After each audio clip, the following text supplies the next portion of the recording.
Hello.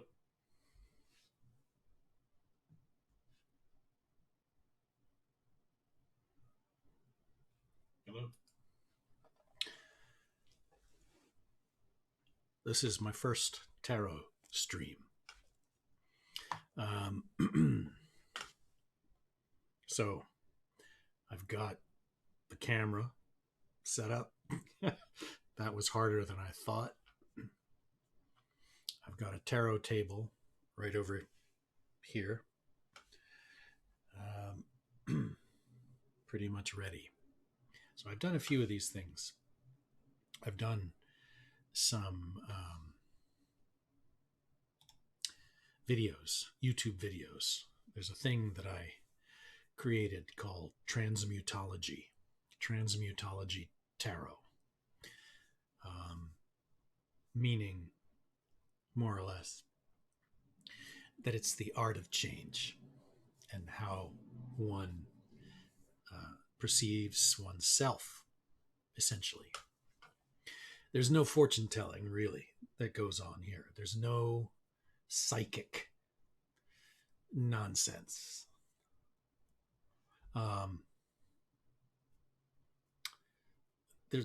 There are no psychics.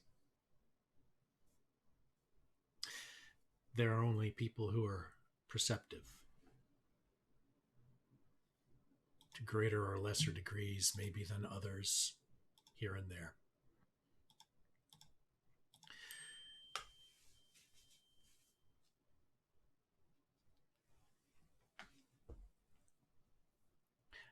So what you have with tarot is a set of artworks. If you wander into a museum, an art gallery, you look around, you might see 4 or 5 pieces arrayed in front of you on a wall. And you look at those images and you're going to get some meaning from each one. And each image will suggest something to you, whether you want it to or not, whether you realize it or not. You will have some form of suggestion made. Those images are going to trigger ideas. They're going to trigger, your will to. They're going to spur you, perhaps, to do something you hadn't even thought of. Any sequence of images you look at will do that to some degree. The tarot is made for that. It's made to push you around, to jog your mental state a bit. It's to unsettle you. It's sort of like the concept I ran across, in therapy, when people go to a therapist for whatever reason. We're not talking significant, massive problems here. We're just talking about, hey, I just want to sort of discover some things. And what you sometimes find is this idea, not only talking to a professional therapist, but reading about them, this sort of bubbling up, percolating. Speaking of percolating,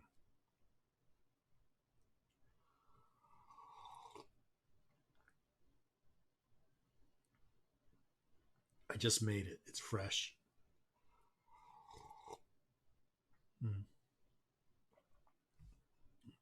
Don't want to forget. The bubbling up, the percolating up from underneath of things, of ideas, new feelings, discoveries about yourself. These things come slowly, and you can't force them. So that's the thing. You see a lot of stupidity around tarot. You see that online a lot. You see it in Facebook groups about tarot. And you get these people that come in and they post something like, never asked this before, but Does he want to marry me? And they put an image of 3 cards, maybe, that they've pulled from a deck. Does he want to marry me? And we're supposed to get in there and go in the comments and decide for this person whether or not this fellow over here wants to marry this person based on these 3 images put in Facebook. And there are some people willing to answer that question. So, that one of those people isn't going to be me.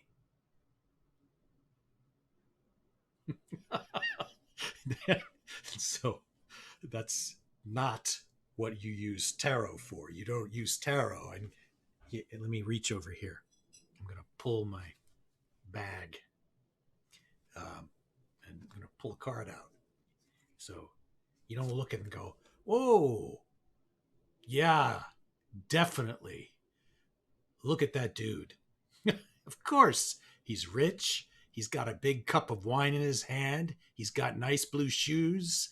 He's got his hand on his hip. That's confidence. Of course. Look at that picture that I pulled randomly out of the sky, out of a billion possible options. Yeah, go ahead and marry the guy. Sure. The guy we're talking about could be a bank robber. I mean, the tarot card isn't going to tell you what the real situation is. And unfortunately, if you get somebody who says that it will, they are not being honest with you. So what I'm going to do is I'm going to show you something.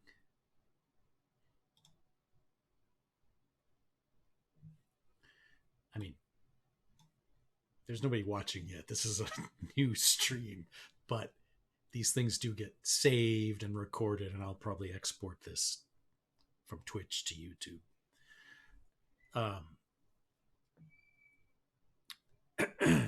But you can see here, this is an app that I spent a long time and a great deal of energy building for the candlelightstories.com website a few years ago.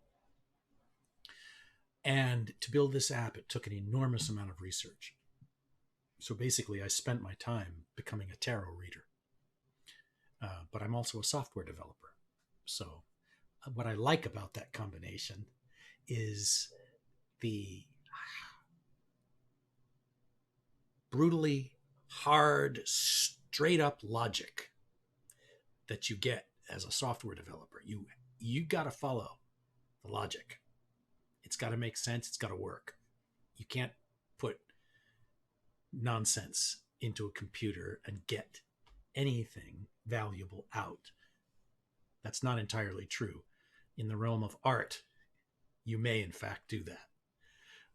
But if you're making something that's going to function and tell you what time it is, you gotta follow the rules of logic, and you've got to write good, solid code.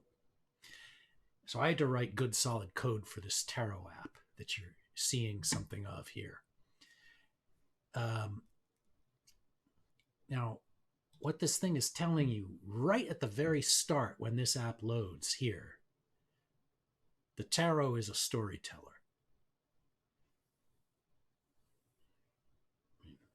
Enough said.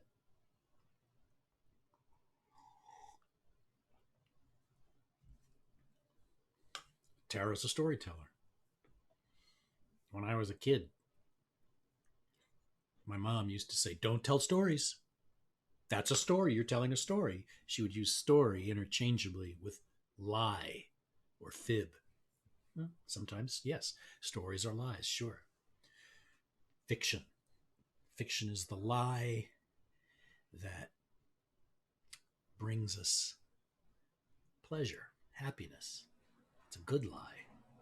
The tarot isn't is a wonderful liar. It's a wonderful storyteller. It tells us stories every time we look. And look down here. There's a thing I mention here, that when you shuffle the 78 cards of the tarot deck, the resulting random arrangement of cards has never happened before and never will again. Each shuffle is a unique event. Any 78 things that you organize randomly, each time you do it, because the possible combinations of those 78 things, whether they're cards or rocks, doesn't matter. The possible combinations are so vast. They are on the order, they are on the scale of numbers astrophysicists use to talk about the number of atoms in the universe. So you can bet every last ounce of your being that if I shuffle the 78 cards and show you that arrangement, you are never going to get that arrangement from a shuffle, even if you shuffle 1 million times every single day for the rest of your life. You never will. A computer wouldn't even be able to do it. It would take forever, countless numbers of eons for it to happen again. That's what's so interesting about any randomization. Tarot is a randomization. It's and when you write computer code to randomize for tarot, in this case, I'm randomizing the deck, and I'll show you that if you're interested. It'll happen right here in this open area. In order to give us a 10-card Celtic Cross reading, which is over on the right side of the screen. So if you randomize,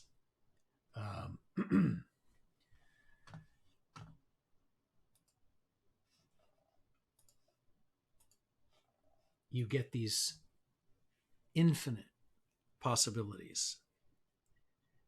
That's an infinite arrangement of ideas, of images, creating stories. So you're telling yourself a story when you read the deck. A good reader is telling themselves a story. They have to convince themselves of what they're talking about before anyone they're reading for will get any value from them. The storyteller must be telling themselves the story. It has to appeal to you on a deep level somehow. And that's one thing I noticed that I love about tarot. When I read the cards for someone, I immediately get sort of lost in the possibilities of this particular story presenting itself out of thin air. So that's something I wanted to point out. Let me shuffle these cards real quick. See that? Every time I press this shuffle cards button. Now let me just show you something. I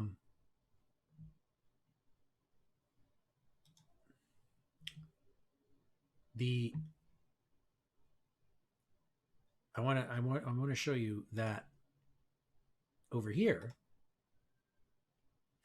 I've got that deck. I've just pulled a card out for you. This.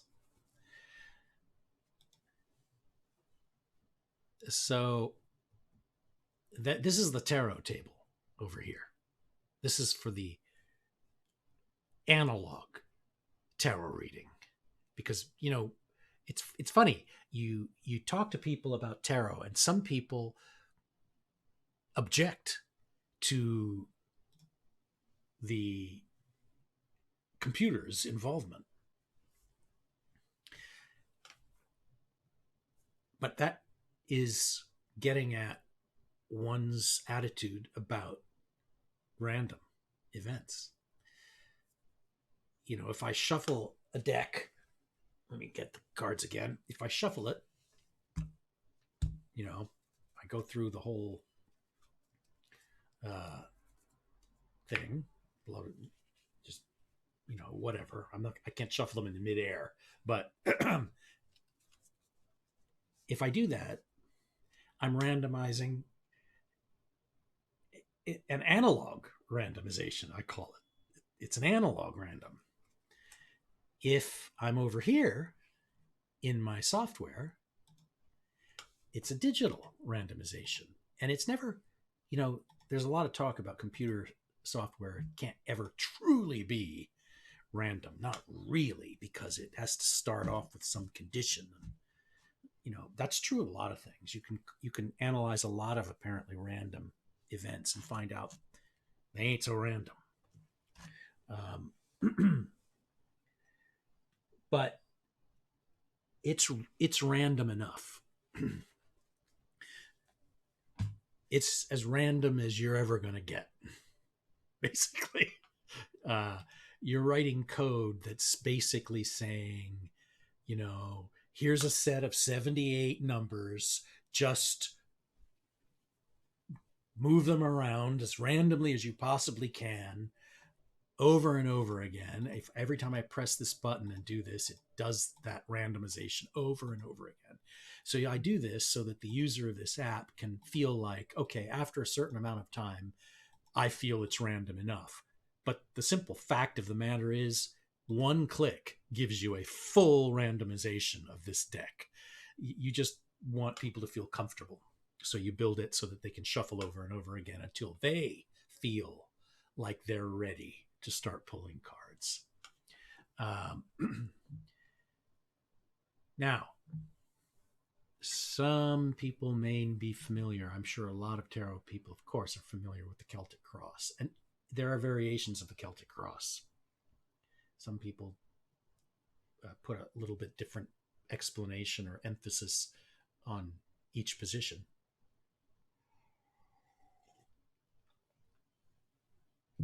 But in researching all of this, I sort of went back and forth with many, many different possible sort of explanations for each card, the basic meaning of each position in this arrangement. And I've settled on this because this seems to be the one that rings true to me and made sense. So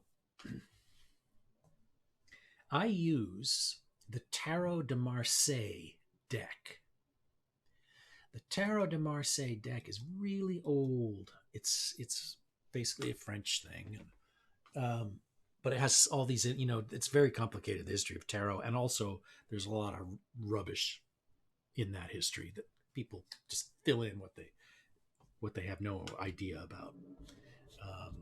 And a lot of books have a lot of nonsense in them and a lot of speculation. But basically, it's one of the oldest decks. Not the oldest, but it's one of them. It's very old. So if you're reading the Tarot de Marseille, you are reading an old, pretty darn original tarot deck. And it is different than like the Rider-Waite deck. The Rider-Waite is very popular, American. But it does, the Tarot de Marseille does the numbers in a much more abstract way than other decks. So what you get, you know, of course you've got the major arcana cards, which are, you know, your typical picture, very much like the Rider-Waite does. But then you get the number cards, which are very symbolic abstractions. So you've got the, the suit. You've got your cups there, and you've got your number. And that's what you have to work with. So you have to know something about that suit and the number 8. Now, 8.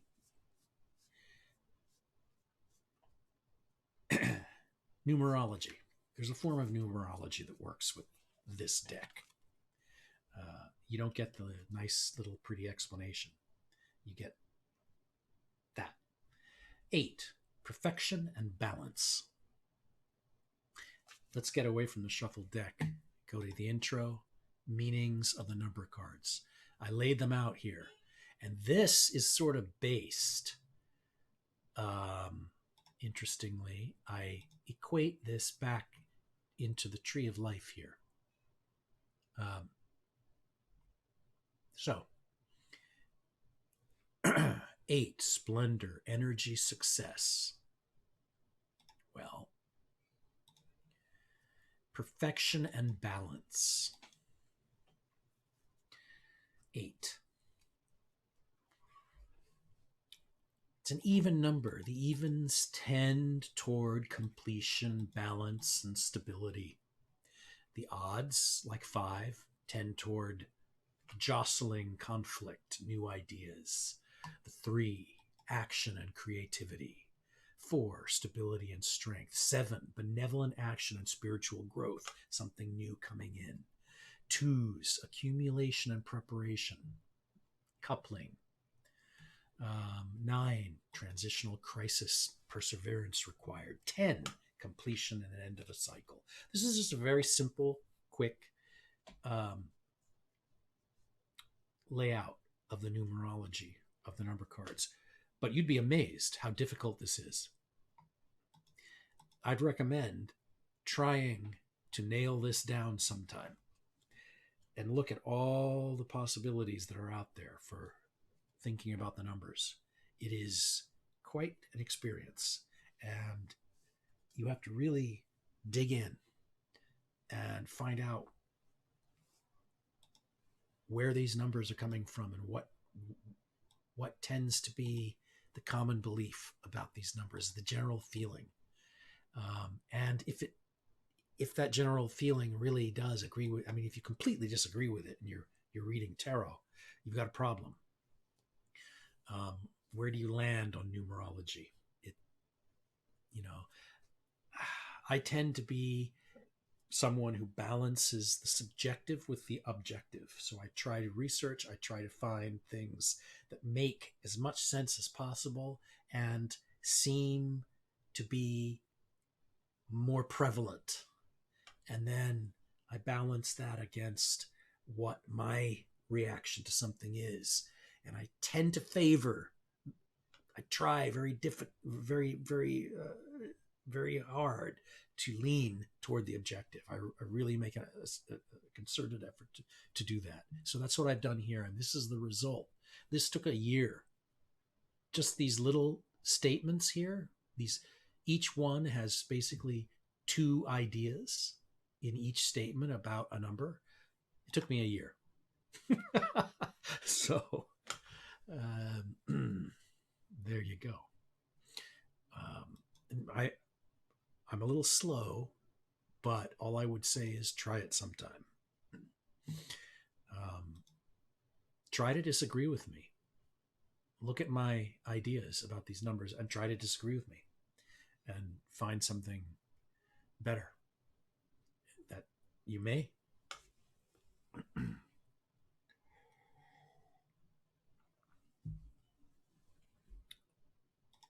I'm shuffling the cards again.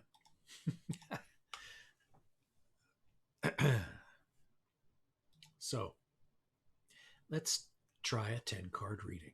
And we're going to say that this reading is for anyone watching.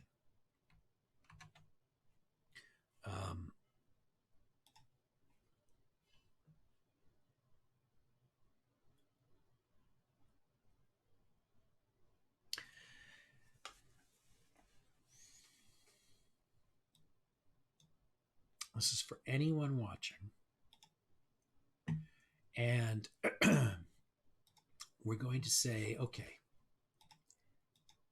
first card is the major concern or heart of the matter. Let me switch over to give you the screen. Well, no, I don't. I can leave my face on there. I have a version of it without me, and a version with me. Okay. The major concern of the heart of the matter. We're gonna do a reading that's about sort of the general idea going at the moment. We're coming out of a pandemic. Well, we're not. We're trying to come out of a pandemic, and we've been wanting to do things that we used to do. So, just a general reading, sort of, to give us some idea about getting out of that funk, that torpor,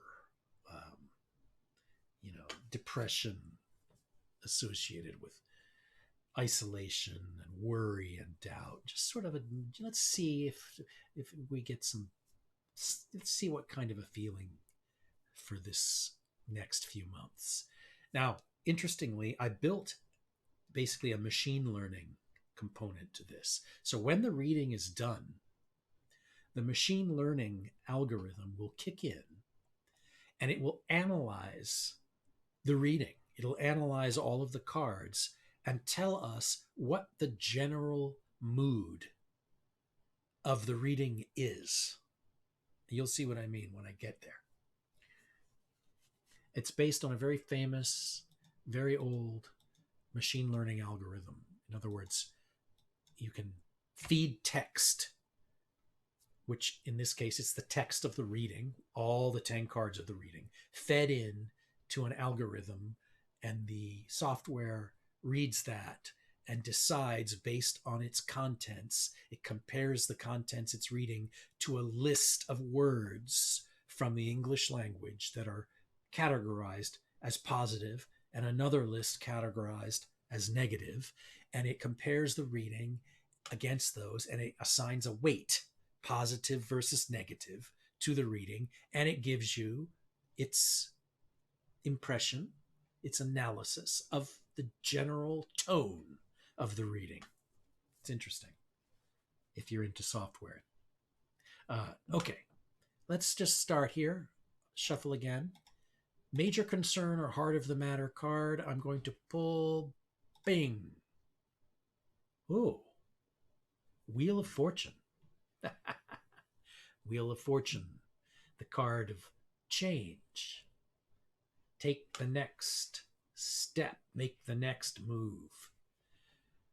2, the crossing card, current obstacle. Boom.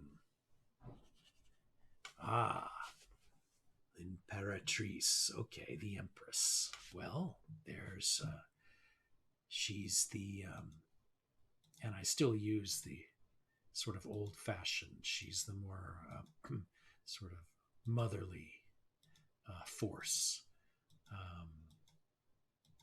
sort of sense of self-awareness and peace, fertility and calm and strength. So that's crossing. So we have the heart of the matter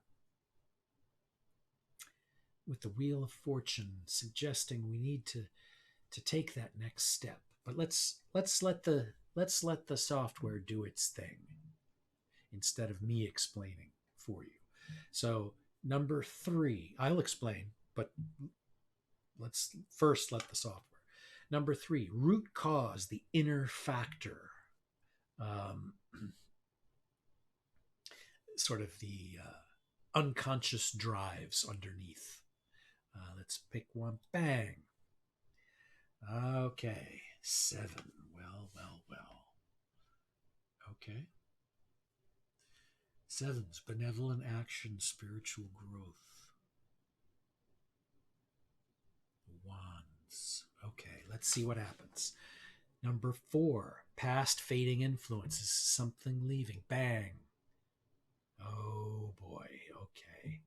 The Knight of Wands, fading influence, active, sensual, creative, fading. 5, conscious intention, self-advice.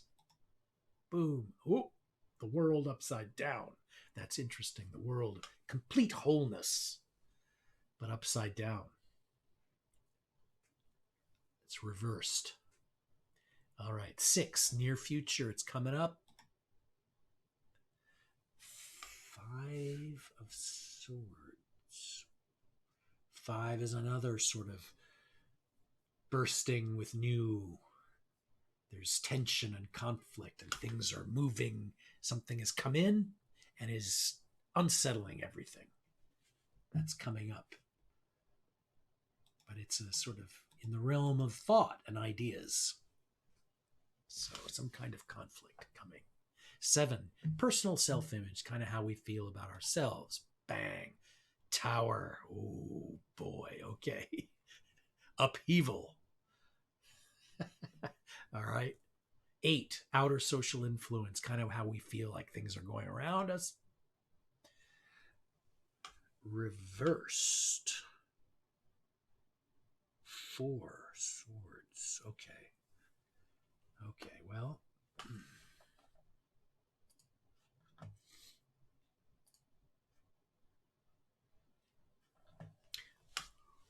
Stability. Reversed. All right. Outer social and will. Okay. Let's keep going. 9, hopes and fears. Temperance. Reversed. Let's keep going. The likely outcome. Let's just go right to the center. Bang. And we, judge. Oh, okay. Oh boy. Okay. Well, this reading has been analyzed already. Reading tone, mildly disadvantageous. Okay. It's, mildly disadvantageous. Well, let's read what it's saying about each of the 10 card positions. Number 1, the middle, the heart of the matter. The major concern or heart of the matter, the Wheel of Fortune, represents the movement and change of life. Consider the various options open to you at a juncture or crossroad. Blind luck plays a role, but fortune does favor those who make wise decisions. Okay, so the heart of the matter is we need to think about our options. That's basically what we're doing with this reading. We want to know how to move forward. What is the next step after all this sitting on the sofa and staying away from our friends? 2, the current obstacle. The Empress represents a balanced and powerful creativity, enthusiasm, and beauty. Strong attractions and desire may be increasing. She is sort of it's not necessarily an obstacle. Well, it is, but it can be used positively is what I'm saying. So we're having a concern about being able to maintain our power, our creativity. We've gotten lazy. We want to take the next step with the fortune card, but we've gotten lazy. And it's not really lazy. It's not an indictment of, it's just what we've had to do. We've had to, in fact, we've had to be more creative in some ways, working from home or finding out if a business closed and you don't have work and you have to do something else. But that's our concern. That's what's worrying us. That creative energy. We want to be balanced, but it's creating nervousness. So number 3, let's go on. Root cause, unconscious factor, the 7 of Wands. Indicates new inner visions and intuition leading toward higher goals and new achievements. There's a new creative force and a willingness to listen to the inner voice. That's what's bubbling up from inside. That's sort of what's driving us, unbeknownst to ourselves. That's obvious for most of us. 4, past fading influence. The Knight of Wands signifies the enthusiastic and active creative mind, heading out into the world to meet all challenges. You meet new possibilities and new sensual experiences with confidence. This physicality and creation, this, the sensual life, the physical, yes, past fading influence for many of us during a pandemic. We're not running around being particularly sensual. we're wearing masks. What are we going to do? So, yes, that's something that we're all concerned with and have been thinking about. Past fading influence. That's nice to hear. 5, conscious intention or self-advice. Self-advice part is important. The world, but it's upside down. It's reversed. It can mean a falling back from complete achievement of a whole self. There may be an inability to rise above self-concern. Try to find where you are failing to reach your potential. One wants to reach self-awareness and full potential, but one can also become obsessed with oneself. And that can be unhealthy. So the advice here, the conscious awareness, what this card is suggesting is keep this in mind. Yes, you want to move forward, take the next step, be creative, get your energy back. But keep in mind this little, don't obsess on yourself necessarily. Okay? 6, near future. 5 of Swords. It represents a new point of view or idea. This is the jostling coming in. A new idea or idea that leads beyond your current limits. The mind may be engaging in more spiritual thoughts and seeking higher enlightenment. Well, yes, we want to move forward. We want our energy back. We want our physical energy back, but we also want our ideas to expand. We want to break out of the prison we're in mentally and think new thoughts, come up with new ideas to act on, to inspire ourselves. 7, the 7 card down here. Personal self-image, the Tower presages turmoil and the sudden destruction of existing structures, beliefs, habits, relationships, or projects. Upheaval that shakes one to the very foundations is something unavoidable. Okay? This is something we see in ourselves. We know that we may have a tendency to this upheaval, and it may be healthy. You have to be careful, though, about upheaval, about sudden, quick, massive change. But this card's not reversed. This card is suggesting that we look at this positively. This isn't a destructive energy. This is a change. This is upheaval that brings. It's like the 5 of Wands card, the jostling. It's taken to the major extreme, and because it's a major arcana card, it's fundamental to our personality. These are the big cards with it's deep in us, and it persists. It keeps that energy keeps coming through us, not just on a daily basis, but over and over again. Number 8, the outer social influence. Of course, this is just what we think about the outer. This doesn't mean that, Jane Smith necessarily thinks this of me. This is my inner working. This is a card suggesting that I think about how I think other people see me. outer social influence. The Four of Swords, reversed, can indicate a closed mind because there's so much stability in the realm of the swords here, which is the mental realm, belief realm, can indicate a closure, too secure, too locked in. The four posts holding up the house, but it can be a prison. So he refuses to seek outside of its comfort zone. It may also indicate oppressive ideas and tyranny. It's a number card, though. The number cards aren't as major, obviously, as the major arcana. They aren't as fundamental to our personality. They're changeable. They're changeable quickly, almost on a daily basis. So it's basically saying, I get this sense that people may sort of be thinking along the line that I'm closed down, that I'm not really doing what I should. I'm stuck. Okay, but that could change next Wednesday. It's no big deal. Okay, just keep it in mind. 9 up here, hopes and fears. This is a reversed card again. Temperance card, major arcana card again. Temperance reversed implies obsession with one thing or the other.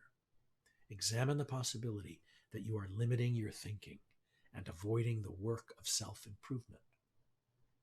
Temperance wants to do things the right way. She wants to keep things moving. She's pouring water from what she wants to keep things flowing. It's where you get the expression, go with the flow. That's why there's this obvious picture. Blah, blah, blah, blah. So, and it's sort of, there's a balance of the flow of the energy. You're in the flow. You're moving along. You don't even know why everything's working, but it's reversed. You might not be getting that flow. This is something worrying us about ourselves. Pay attention to it.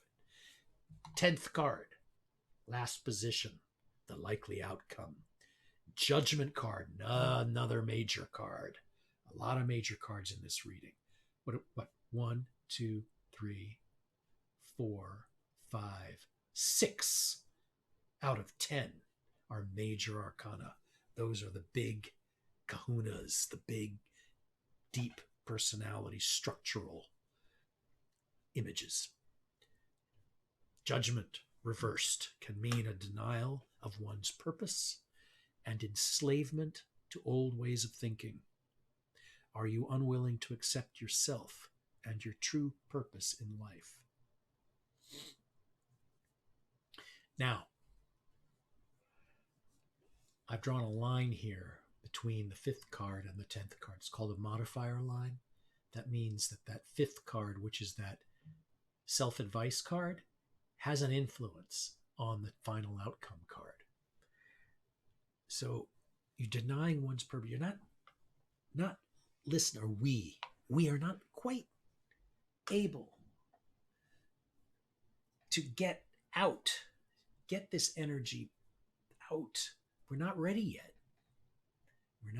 That may be actually really good advice with this pandemic, because we got this pandemic and people want to get out of it and things are opening up, and then they use this word surge in the pandemic starts showing up over here and then over there. Oh, well, so this reading might be something really saying, okay, whoa, yeah, you want to bust out. We know you want to go to the club. You want to do all this, but keep in mind that we're not quite there yet. And don't get all self-obsessed with this 5th card is telling you. Don't get all self-obsessed and then, up here you're not really paying attention to what your real purpose is, what you should really be doing right now. And you've got temperance over here with hopes and fears saying, you might be limited in your thinking. You might not be actually in the flow. Something's not quite right here. And it probably goes back.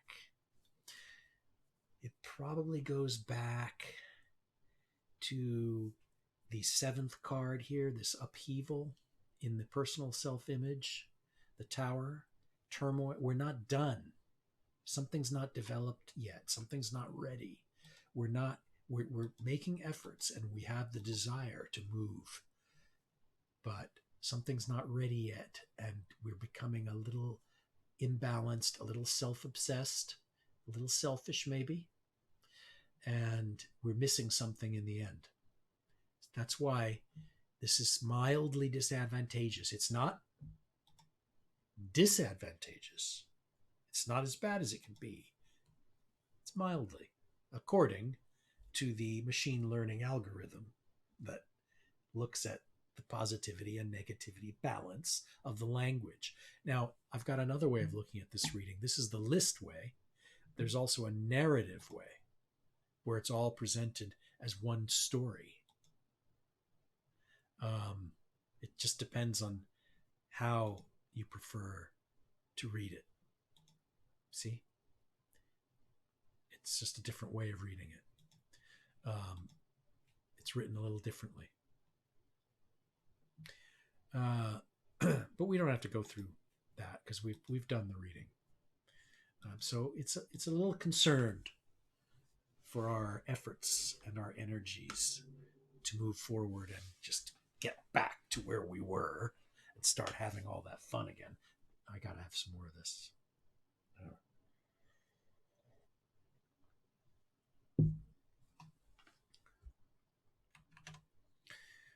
So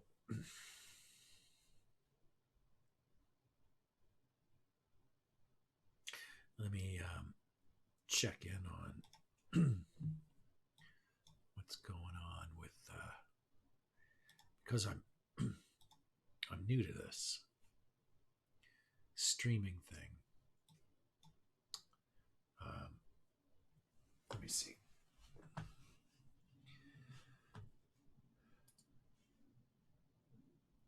It's fun though.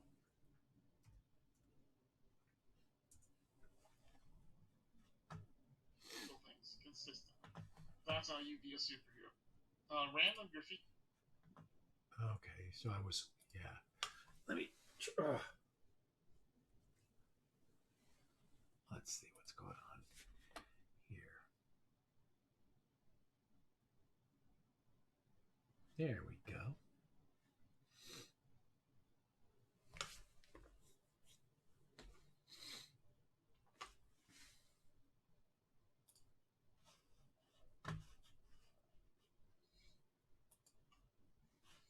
I'm just doing a little housekeeping real quick. Make sure my software stuff is. I'm just doing a little housekeeping, make sure my. See, I don't know what I'm doing here. Okay. There we go. Got it.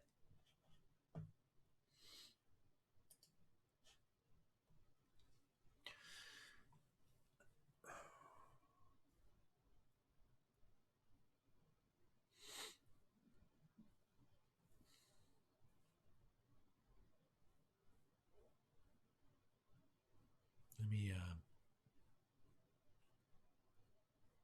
Oh, that's right.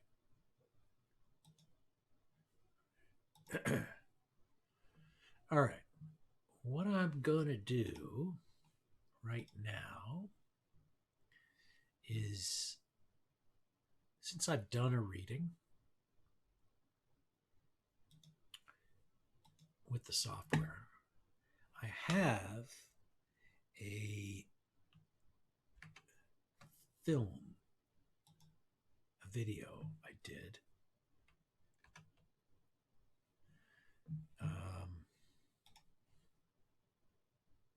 That I can play.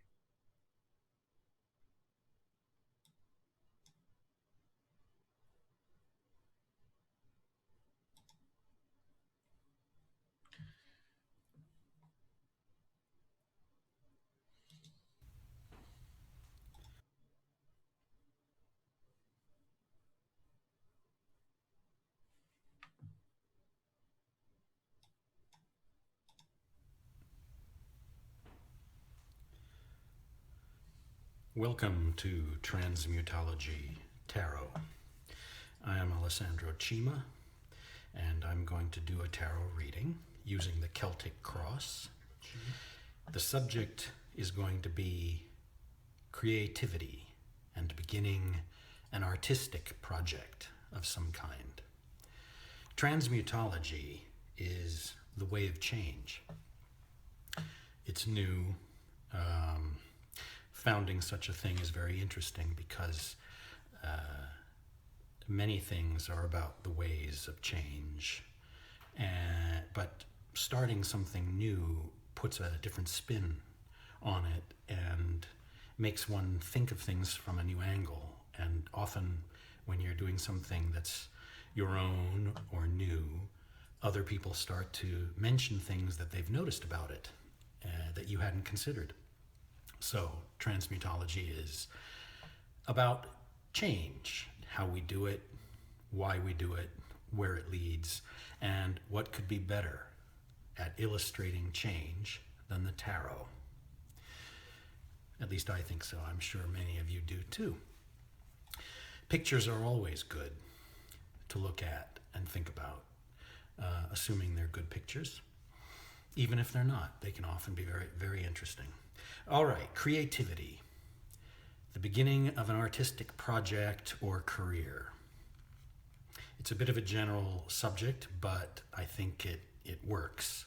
So we'll give it its time, which will be the present, now. And anyone that has some use for these ideas can watch the video and see where it leads. All right, let's get the cards ready.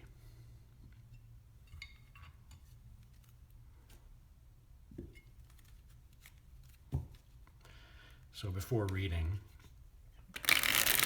I shuffle an already well shuffled deck. It's the full deck, major and minor arcana. And it's the Marseille tarot, which is a very, very old deck, mainly used in Europe these days. In the US, the Rider-Waite deck is the most popular one. But the Tarot of Marseille is a bit more abstracted and therefore extremely interesting to think about. All right, I am going to cut the deck one last time and begin to lay out the Celtic Cross. Position 1, the major concern, or the heart of the matter. The Knight of Pentacles, or coins. Position 2 is the crossing card, the current obstacle. The 6 of coins. Position 3, the root cause or unconscious factor. The Major Arcana World card. Position 4, past fading influence. The Knight of Swords. Position 5, conscious intention or self-advice. 4 of coins. Position 6, near future.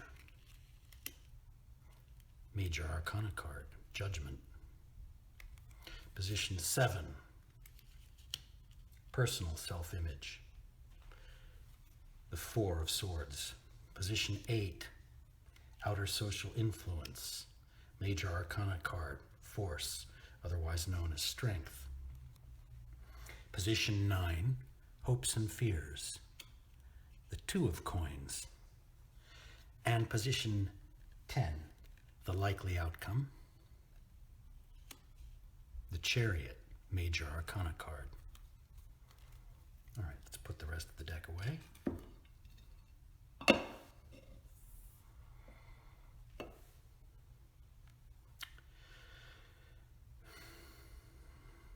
talking about creativity, embarking on an artistic project of some kind. Let's look at what we have in the basic sense, sort of as a unit. A lot of coins, a lot of earth, a lot of physical matter here, a lot of money or wealth concerns. We have quite a few major arcana cards here. 2 are reversed.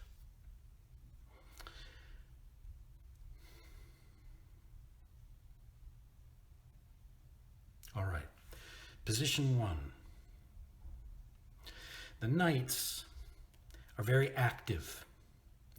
So we see a great deal of confident, active work in the material realm, in the world of money, trading, value, earning a living, taking care of the physical work required to support one's creativity or as a result thereof. This is the heart of the matter. This is what's currently lying in the middle of this entire issue of moving ahead with creativity or some artistic project. So there's perhaps an inclination toward moving out. You could think of it almost as the artist leaving the studio and putting her work out there into the world. Let's move to the crossing card. The 6 of coins. This is the card of harmony, communication, community, secure presence, beauty of form, the ability to function with ease in one's surroundings and one's particular milieu, one's world. This is an influence on the heart of the situation. It is often a crossing factor, an obstacle, but these cards don't seem to be functioning at odds with each other. They seem to be supporting one another. So the active knight wanting to move forward into the world, take his work out there, perhaps show it, is in fact being reinforced by the 6 of coins, which is the card of stability and beauty and ease and grace. It can sometimes indicate a little laziness and overconfidence, but the card is not reversed here. This is a very positive heart situation here. Now, the unconscious factor lying underneath everything here is the world. This is the ultimate major arcana card. This is the intact whole world of the personality. This is the self understanding itself. This is a balanced individual, a balanced effort, a balanced artistic impulse. This is wholeness has arrived. Confidence that is well placed and on a solid foundation. That appears to be what is going on under the surface, driving one forward unconsciously. So there's a dream life, not of worry and doubt, but of strength and wholeness. All right, let's move to past fading influence in the 4th position. This is the Knight of Swords. The Knight of Swords, the realm of thought, the air element. Again, the Knight is moving into action. So what's happening here is fading away a bit is maybe a lot of work has gone on, a lot of preparation, a lot of mental energy has been spent on setting things up, getting things into the right position, arranging events, An artist might have spent the last year or months arranging studio space, setting it up, acquiring materials, maybe meeting people. A lot of thinking has gone into establishing one's place.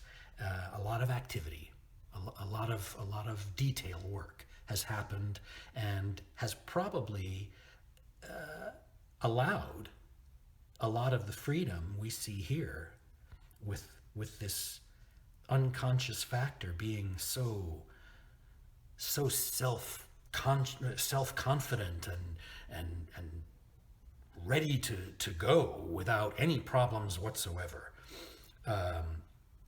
This preparation has done its job. Let's move up to card number 5, which is conscious intention, and can also be thought of as self-advice. So this is something you're well aware of, and you're sort of telling yourself over and over again to think about. This is the 4 of coins reversed.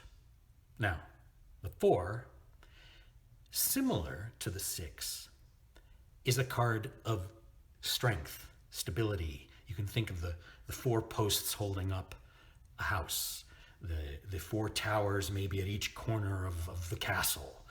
That kind of strength, security, enclosure, perhaps a little bit too secure, maybe a little set in one's ways. And this is reversed, this card. So that could be the artist or the creative person reminding themselves that not to sit tight, not to rest on one's laurels too long, to in fact follow what's happening here, what these knights are suggesting, which is, come on, let's go, let's get it out there, let's go hang this painting and get the crowd in front of it, because this is going to be something. That's the self-advice here is let's come on, let's get up, let's use this energy and let's not worry about it and sit and perhaps think, well, maybe we should just play it a little safer, because what if somebody doesn't like what we're doing? Oh my gosh, that could happen. Maybe I should stay home. No. Maybe I should do a little bit more preparation. I've got some stuff to read over here. After all, I'm writing a poem, and who am I to put all this energy into writing a poem? I haven't read every poem. I don't know what all the great poets have said. So how can I think that I should put words on paper? No, I'm just going to turn on the TV and think about this. Well, that's what this card is reminding us to be cautious of. So let's think about the energy happening here and be careful not to let this creep up on us, because creative people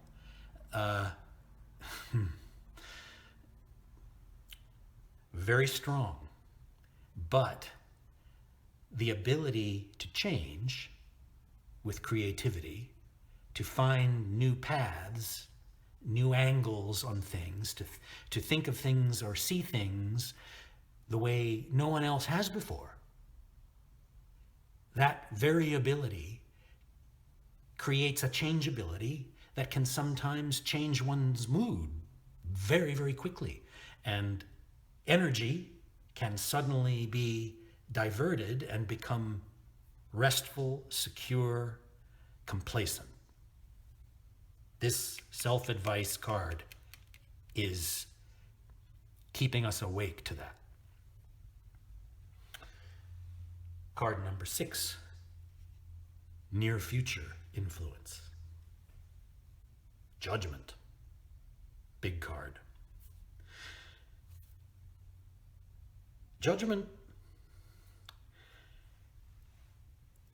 it can certainly mean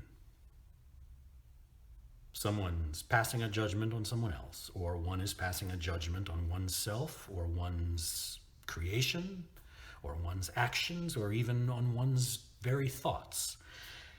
But it also often means that that judgment, that very self-analysis, is listening or finding a voice that is calling toward a true purpose, a true goal, one's calling. One's calling isn't necessarily preset. When you're born and going to school as a child, and you may think you know your true calling at some point, and sometimes you might, but often you don't. Sometimes you have a calling at one age and another one at another age. A calling, they can change just like anything else. The near future is suggesting that one is listening to that voice, leading one toward a true calling. This is all working together in an extraordinary way. We are seeing energy moving out. We are seeing harmonious communication in the world. We are seeing complete unconscious wholeness of personality. The conscious and unconscious mind meeting and working together. The thinking process that has set things up, the warnings about being complacent, and coming up the final judgment, meaning this is arriving, my calling, I am actually doing what I'm supposed to be doing. This project, this endeavor is the road I should be taking. I'm following the great horn blast that I'm hearing in my head. However you want to refer to it, a calling is quite often a word that you hear, that you think about, that you ponder. Let's move to card number 7, which is the personal self-image, and it's the 4 of Swords, which is again the air, the mental, thinking realm. It's reversed. Self-image. Self-image is always a confusing problem, I think, for most people. We often look at ourselves and don't even see the actual person. In fact, we never see the actual person in a mirror. Physics forbids it. But we just think of ourselves in our own way, and sometimes it has very little to do with what somebody else thinks when they see us. So this self-image, the 4, again, like here with the coins, is the card of stable, security, home. It's being flipped indicates, okay, this is too much. I've overdone this. I've been thinking the same darn thoughts over and over again, and they haven't really gotten me anywhere. So it might be time to discard some of those and move forward with what this is all telling me here. So, you know, I sort of think of myself over here in my personal self-image as having been a little locked into things, and that's why I'm doing all this. I'm moving out of this, and I'm actually taking some risks now. And let's see where it leads me. Okay. Card number 8, outer social influence.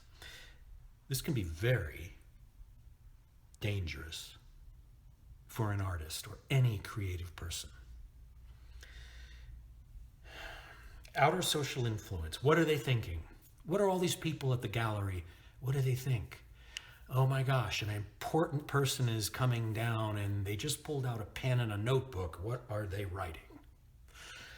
What's going to appear in the newspaper tomorrow? What do my friends think at the party? Strength. Strength is the card of calmly and rather quietly, without much apparent effort, mastering the world, essentially. Mastering the wild, forces of nature, of one's own mind, but doing it with a grace and an ease that comes from the incredible confidence that you see here, and ability and experience. This card's reversed. So, perhaps a creative person is worried that people outside, on the street, passing by, looking at their attire, or what good shape I'm in or not in, and whether or not I really am this confident person, this person of great ability. Do they think that oh my gosh, maybe they don't believe this. Maybe I'm just an imposter, you know? In fact, being an imposter isn't bad. I read a book recently. It was a book about Muhammad Ali, the boxer. And he said, I'm going to quote it, probably not entirely accurately, but he said, try to be the greatest. But if you can't be the greatest, pretend. You know, that takes a lot. That takes something to say something like that. Well, it takes a lot not to worry too much when you're building something, when you're making something new. It takes a lot not to worry too much about what people are thinking of your work, because you worry too much about that and you don't make your work. You make something else. You make someone else's work. So this is very tricky for the artist or creative person. And this card, it's a great thing this card is here flipped, because it is something to constantly be on guard for and not worry about. Just, in fact, saying being on guard, it gives it too much power over one. In fact, just sort of take the Force card's basic idea of the ease with which one masters things, and take that idea of that strong, easy approach to essentially dismiss the problem of other people and what they may or may not be thinking of you. Just that easy. Card number 9, Hopes and Fears. This is the 2 of coins, reversed. The 2. Well, the number of accumulation, preparation, the gathering of force to explode into the creative action of the 3. The 2 is the pairing, the positive, the negative, the yin, the yang. Things are coalescing. They're kind of, you know, the heat is on under there and things are sticking together, and that will soon burst into the energy required for all of this. So this is flipped as well it could be. This is definitely a primary fear in the artist or any creative person. This fear that these parts won't work together. This won't come together. I can't possibly balance these forces and make them produce anything viable. This is my worry as an artist. I can't. How am I going to do this? I cannot bring both parts of my mind, my conscious thinking power and my unconscious intuitive mind. I can't seem to make them work together. What if they never speak to one another? Am I doomed? Is my project just going to shrivel and fall dead off the tree? Well, that's a totally legitimate fear. I don't think there's a single artist. I don't think there's a single person that can avoid this fear. Something to think about, pay attention to when it bubbles up. You use the idea of this card, this calm, easy strength, as you would use this sort of attitude in meditation, and you just observe it. And, oh, that's an interesting little bubble of tar popping up in my water glass. Okay, well, I'll just pour it off into the sink there and forget it. All right, let's move on. The 10th position, the likely outcome, the Chariot Reversed. All right, well, the Chariot is an arcana, major arcana card, archetypal card. The Chariot just rides out and just takes command of the entire thing, just without even holding the reins. The horses know what the driver wants, they know where to go, and the driver is actually almost a bit unpleasant. There's an overarching, it's an arrogant card. It's an inflated card. It tramples things under hoof. You know, it's almost like a stage with a pompous actor in a Shakespearean play standing there, you know, declaiming something while these horses trample over roughshod through the theater. So you have to be very careful with this card. Now it's flipped, so it's possibly a more humble experience. And what I would say is that we have this influence here of conscious intention. This card always plays back and forth with the likely outcome card. These two cards are connected. This conscious intention, this making sure that we don't become too stable, too secure, too isolated, this is going to determine how we approach this 10th reversed card. And so what I would do is to say that this activity and this card of the near future with one's calling, answering one's calling, looking at oneself and realizing what one is supposed to be doing, gives one the confident trajectory through in order to look at this Chariot, this ambivalent card here, to look at it and determine that it is a warning to maintain balance. Great success can be disastrous in many respects, especially for an artist. This likely outcome is a warning. It is suggesting that though you may find exactly what you're looking for, total success, keep it down to earth. Climb down out of the chariot. Walk. Maintain your connection. Keep your connection to the material that's represented with these pentacle coin cards.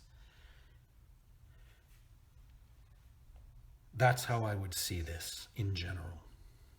A very energetic central cross, a very material success, finding one's calling, putting things into the action with a very solid connection between conscious and unconscious minds, leading to the possibility of great success, but nevertheless, that little tip, keep your head about you.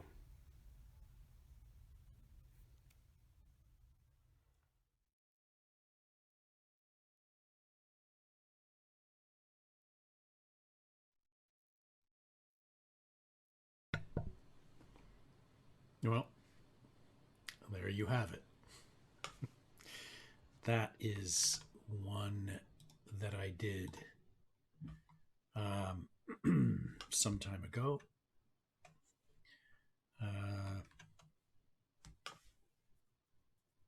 About a year ago.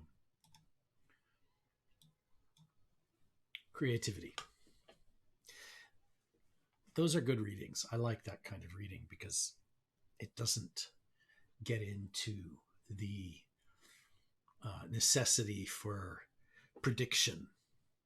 You know, you better be careful because you're applying for that new job next week and the cards don't look good. I would advise caution. Maybe this isn't the job for you.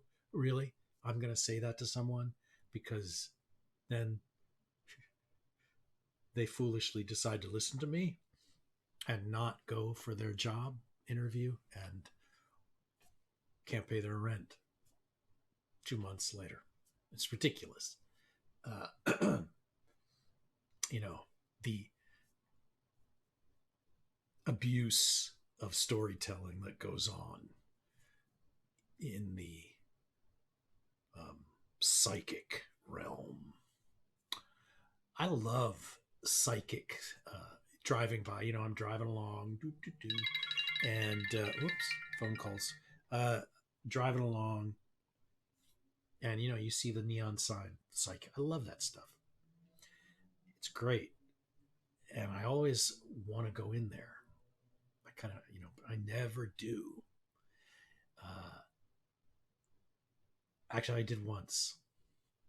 I took someone to a psychic who did tarot readings, and they went in and came out and were really pissed off because it was fast and just shoddy and silly. You know, and that's the thing. If you want to read tarot cards for people, you really kind of have to not need to read tarot cards for people. You really have to not need to make a living reading the damn tarot cards for people, because that begins to the gravitational pull to tug you in to bullshit, because you need to keep it going. You need to sell, right? So you get real sweet and you get real,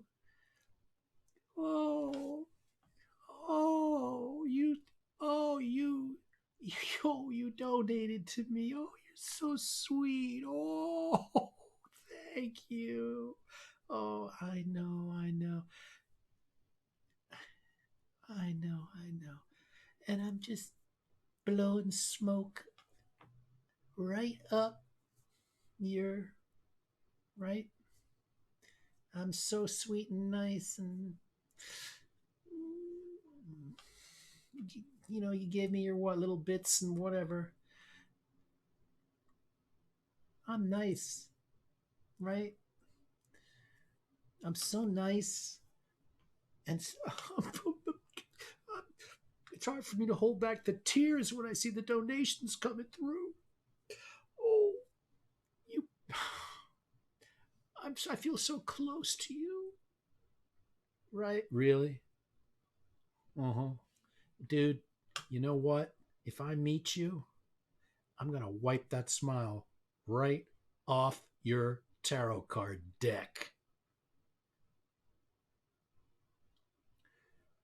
Don't bullshit me. You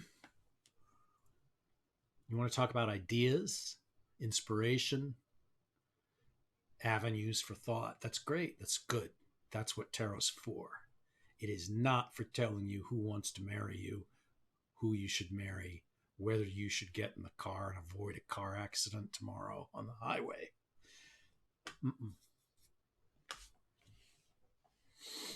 So, that's what it is. Now, let's go over here to the tarot table and I'll do a reading and I'll tell you whether or not you should go out to eat tomorrow. Okay? Just kidding. So, all right. Let me try and get over to the tarot table and I'm going to do a 3-card reading and see what happens. So, let me do this. Okay.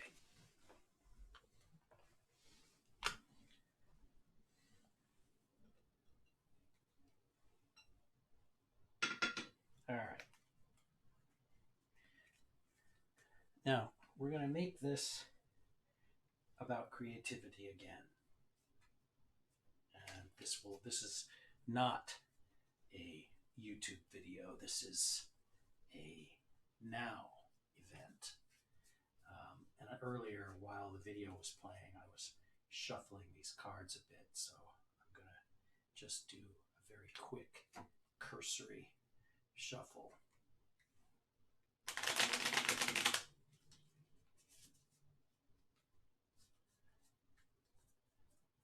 And cut.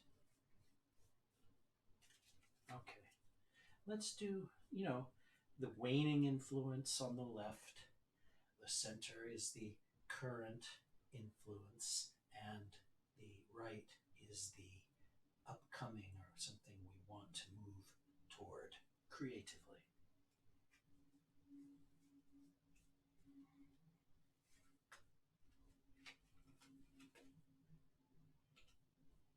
Six of Cups reversed.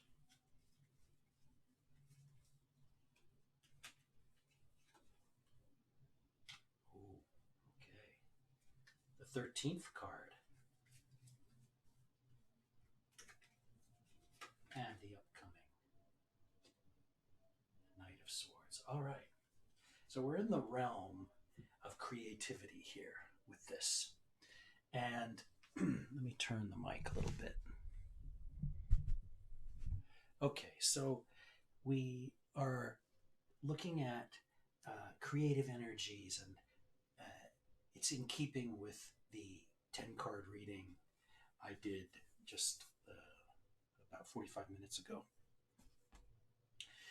On the left is the Six of Cups, the waning influence. And basically what we're seeing there is the 6 being the card of pleasure, stable sort of, we've arrived, we are generous, we are sharing, we are attracted, and we've achieved some sort of splendid success. We've kind of arrived and we're enjoying the fruits of our labor, what we've accomplished. What the 5 that precedes this has unsettled us and led to new developments, and now we're kind of reaping those benefits. And it's the realm of emotion, love, the cups, but it's reversed, which means we could be wallowing, we could be basking in our feelings, our wonderful feelings about ourself and our work and maybe other people, someone we love, but we're not moving. We're just sort of taking it for granted, basically, what that 6 reversed means. We're complacent. We're arrogant. You take someone for granted. You take an emotional attachment to someone for granted, and you become sort of, you just sort of aren't paying attention anymore. But that's waning. That's those feelings, that inability to truly enjoy, where we're more obsessive and stuck on something rather than just really enjoying it for what it is. That reversal is passing, and now in the present, what we're dealing with. Oh, and by the way, again, the number card is somewhat superficial from a temporal point of view.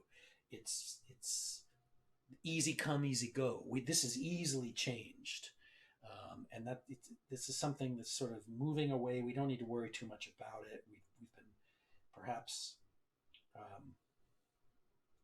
feeling a little too secure in some feelings in our emotional life, probably a bit more or less about ourselves. Now, currently, what we see here is this doesn't mean you're going to drop dead. What this means is something is dying, something is leaving and move. It's the field is being plowed. Literally, look at him. He's cut down the stalks, and the heads are off. There's feet, there's hands, but you see what they're doing. They're fertilizing the new growth. They are fertilizing. If you see here, without the heads, the hands, the feet, they're fertilizing the field for the next stage of development. So it's almost like, something here, some complacency, self-satisfaction that's preventing us from really feeling what we need to feel, or analyzing our feelings or understanding them. We're moving past that, and we have a tendency built into ourselves as artists, let's say, to plow the field afresh, to plant next year's crop and move on. That's what this card is saying. Let the old, it's basically out with the old, in with the new. That's what's going on there. Now, upcoming, you have the Knight of Swords. This is the mental realm, the abstract realm, ideas and beliefs, conflict. The Knight is an active energy. Now, the Court card is a more permanent sort of a feature than this. So upcoming, we have it's not quite as profound as these, which are very deeply ingrained, at least in some of us. This card is more influential over the coming weeks, and months, and it's the active knight. The knight literally rides out and goes forth and puts those energies into play. And this is the realm of thought and applying ideas and techniques to things, and getting out there and rushing out and applying oneself to building things, to creating new skills, putting together things at work, or since we're in the realm of creativity, this is the planning and the consideration that goes into, like, what's the meaning of this thing I want to do? What does it make business sense? Is it a waste of everyone's time? Things like that. But this is reversed, which means that there is some hesitation. There's an inability to move forward. So we're trying to get out and leave something that's been some sort of emotional laziness, little self-satisfied, or maybe you could even say on the darker end of the spectrum, we've been wallowing in depression because of pandemics and such things. And it's just, not even aware how stuck we are emotionally. And then, of course, now we're saying, come on, I know I have this ability to cut the corn down and plow the field and get things ready and growing for next year. I know I can get moving out of this, and this is what I have to do. But there's something here that's holding up my ability to put the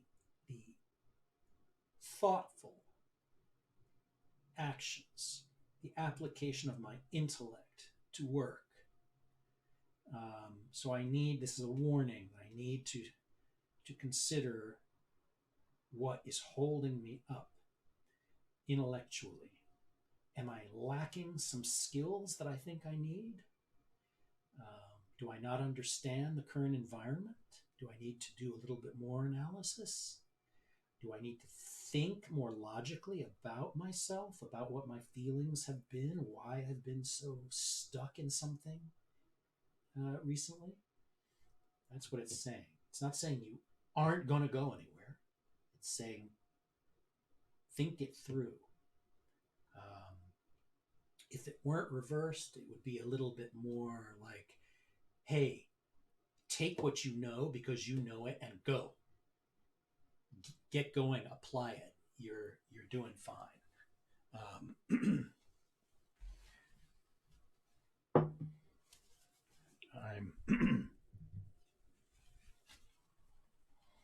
having a little wax come out of my candle here. So I'm going to quickly take it off. Whoops. I guess that's not how you take wax off. I'm just going to put this on a piece of paper like so. My little candle is leaking. See? That's the practical, physical world introducing itself quite splendidly to tarot. So there you have a 3-card reading about creativity these days. I'm just going to leave that there.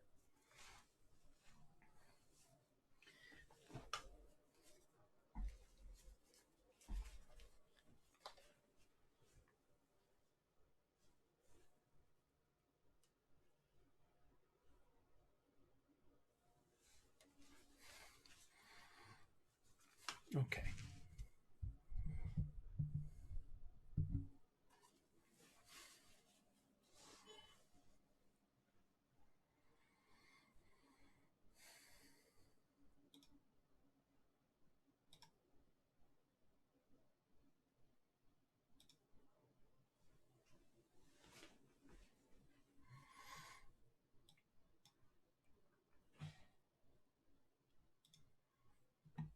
All right.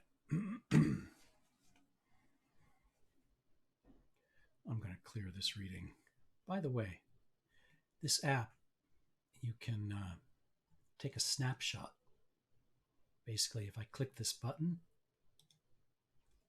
I just took a snapshot of the reading. In other words, it made a JPEG, which I can click it and do, I can copy the image or whatever and save it later for what it's worth. I thought that was an interesting feature in the app because somebody gets a reading in an app and then it's gone forever. So if they want to think about it and read it again as like a little story, basically, they need to be able to snapshot it. So that's what it is. Anyway, a Marseille tarot deck. So yeah, it European.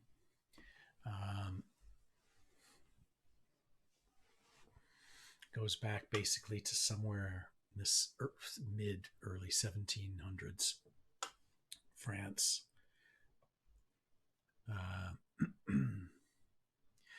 The Rider-Waite deck, all tarot decks, I mean, there's something interesting about all of them. I'm just not that fond of it for some reason. I really like the straight ahead number symbol cards in the Marseille. So here it explains how tarot games appeared to have been played in Italy in the 15th century and got to France around 1500. And the Marseille deck derives from those old game decks from Italy. And I actually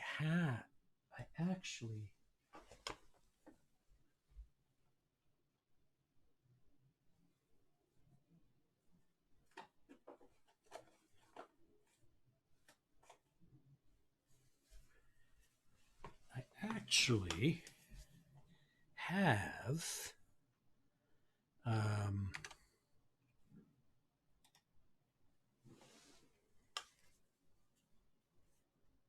this old Italian deck of cards.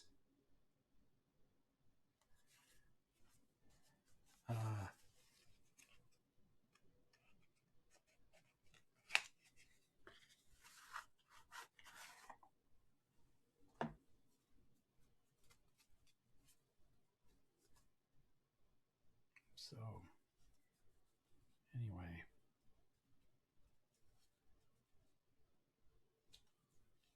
Here.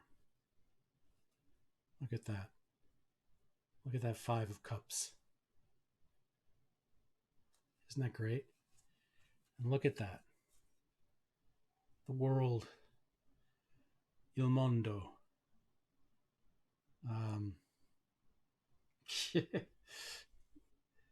Italia. That's cool.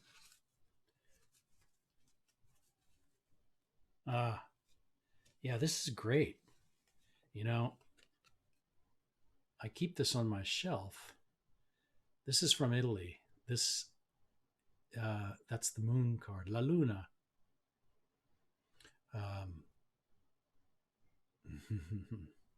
This is an old family item from way back, coming straight out of Italy. And I got hold of this through my family. It was passed to me. And I never look at the darn thing. I keep it in the box. But you can see what's going on here. It mirrors, it's the Marseille deck, really.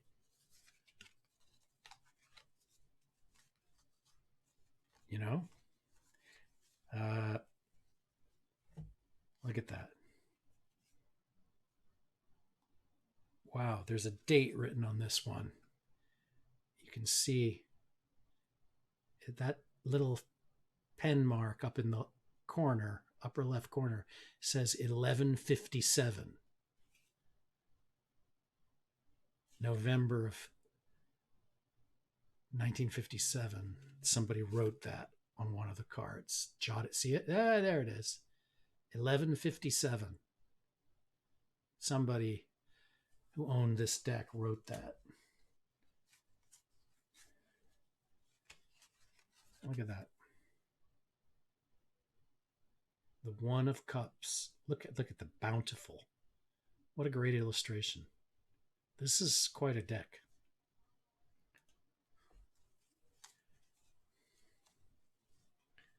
Oh, man. I mean, look at this darn thing.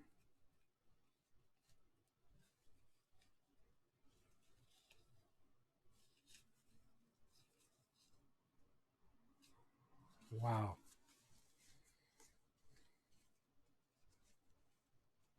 Gee whiz. This is so crazy. That 8 of Swords. Look at that.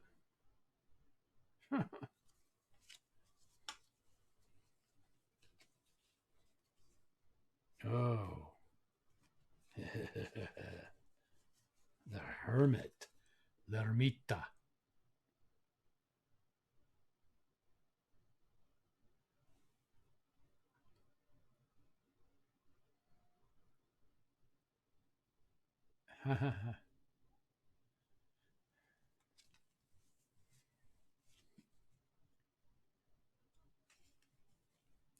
Look at this. This is wild.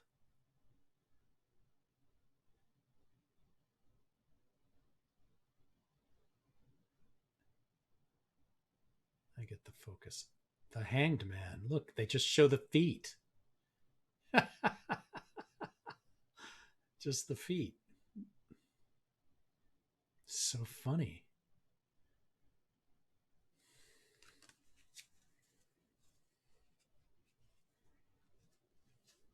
It's really good.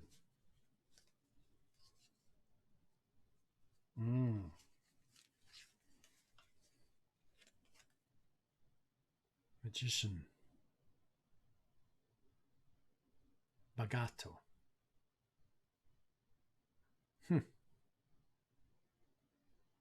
Well, anyway, I have to take care of this. This is a good one. Italia. Quite a deck. Man, it's worn. Somebody was using the hell out of this.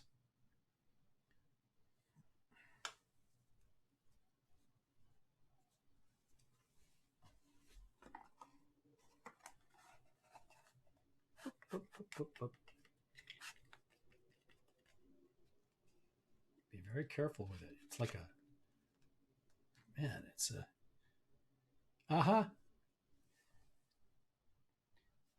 Tarocco Piemontese. That's from the Piedmont region in northern Italy, which is exactly where the tarot came out of, I believe. It's amazing.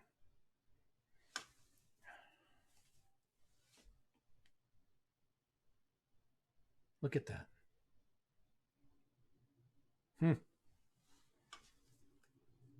Well, don't want to spill coffee on this, so hang on.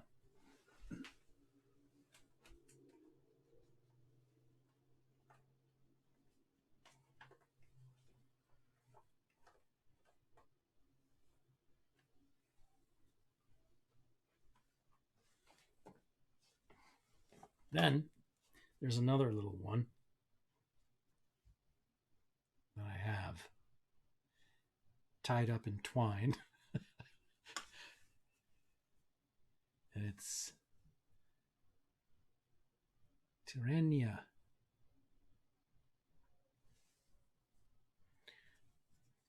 Anyway,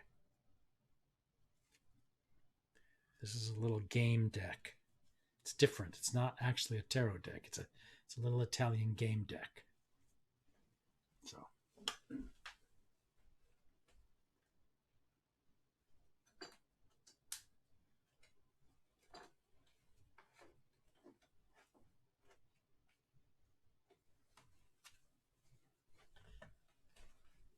then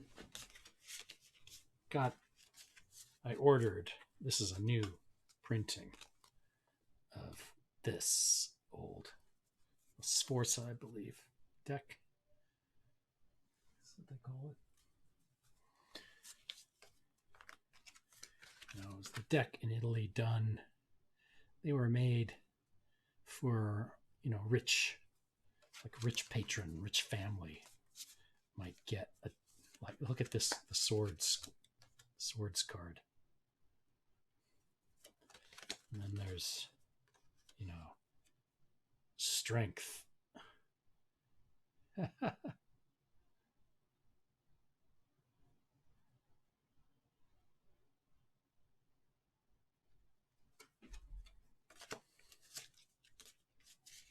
Yeah, pretty cool.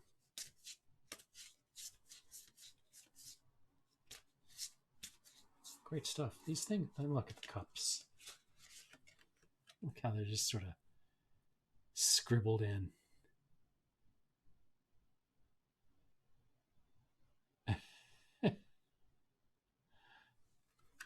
Anyway.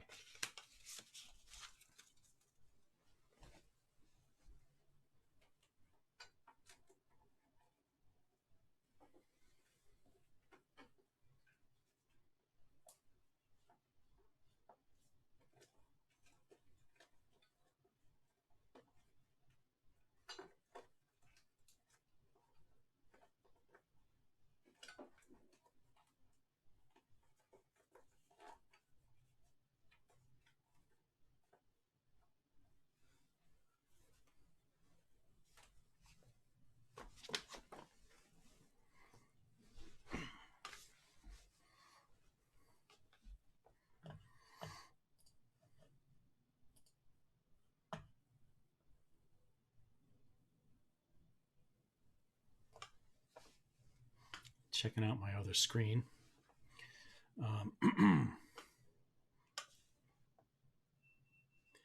So,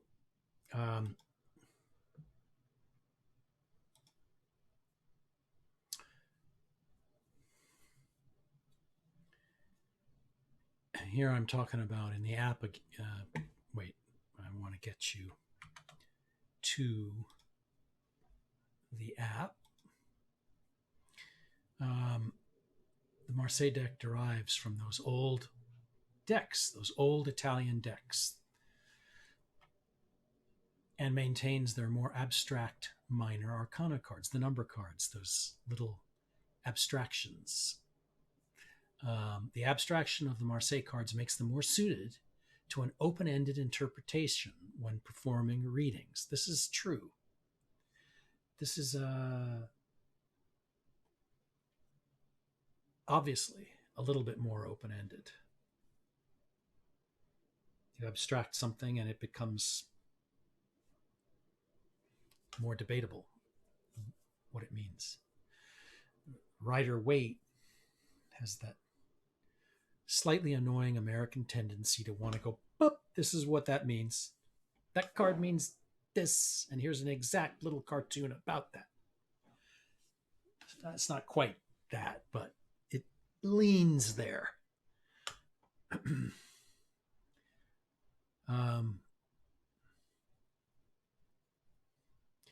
And I'm talking here about the tarot's fascinating correspondence to numerology and the various numeric positions on the tree of life, which I showed earlier.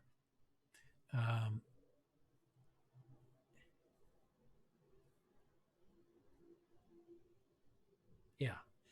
Tarot reading is always a combination of specific meanings that have tended to accrue to the cards over long periods of time and personal invention.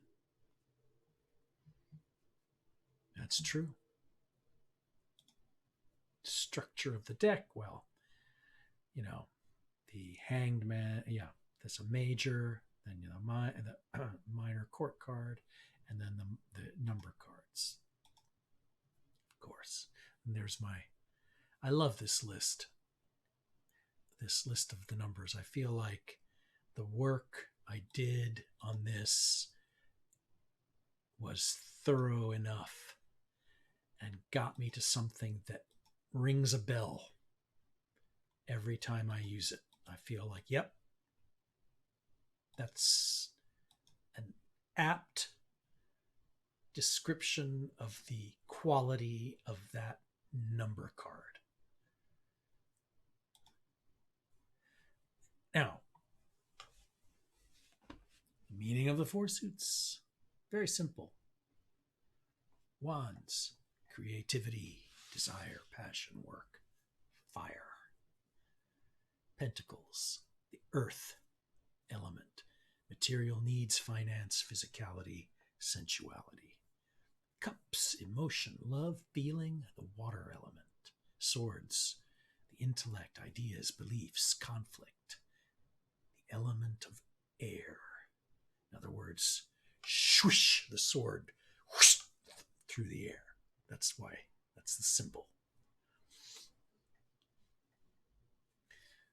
Yeah. Pages, court cards, enthusiasm, apprenticeship, learning, indecision. Knights, action, movement, communication, confidence. Queens, understanding, support, fertility, self-knowledge. Kings, mastery, power, control, wisdom.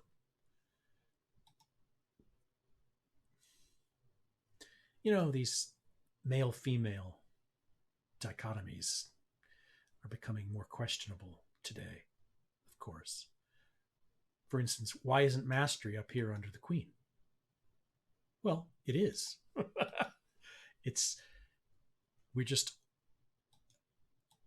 We're just assigning almost, I mean, one could say arbitrarily, certain things to certain images because one has to differentiate for the purposes of the deck.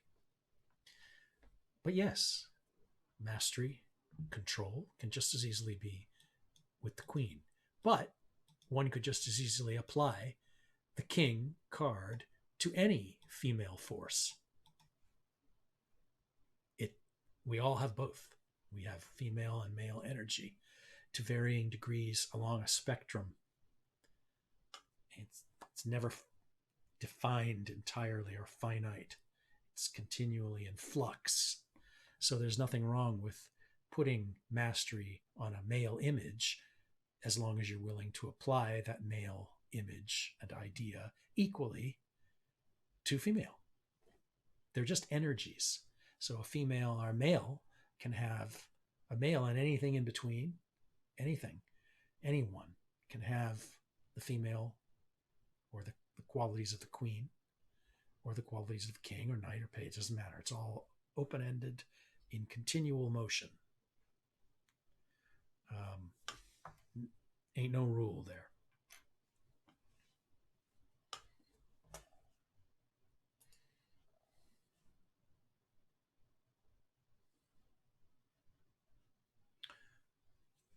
Book Jodorowsky, Alejandro Jodorowsky, the filmmaker. Big book in my research on tarot. Big factor. Because it deals with the Tarot de Marseille. And it really does give you an anchor if you're studying tarot, that book. He has a few ideas that are kooky.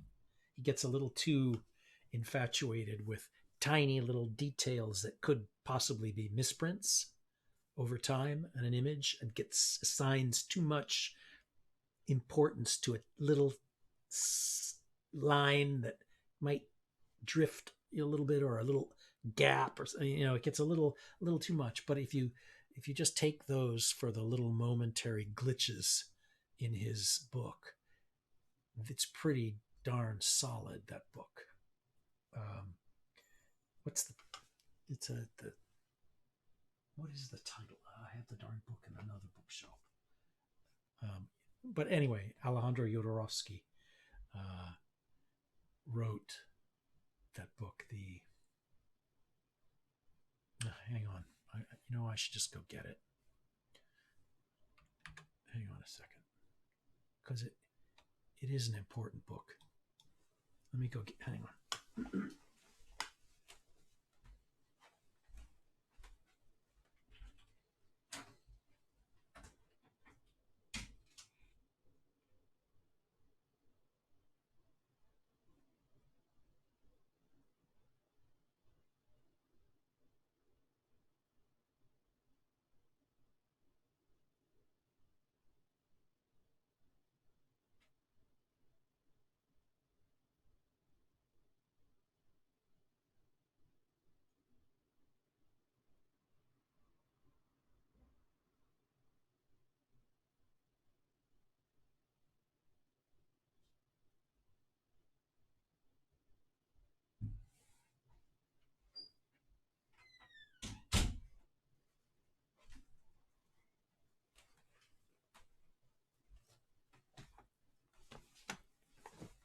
Yeah.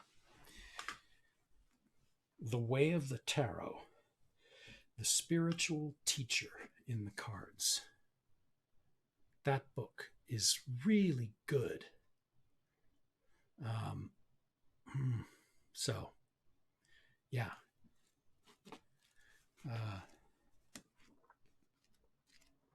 And you can see he uses the Tarot de Marseille. Very good book for anyone studying tarot, whether they're looking at they're using the Rider-Waite. Oh, hang on, I have a question. I'm going to answer it.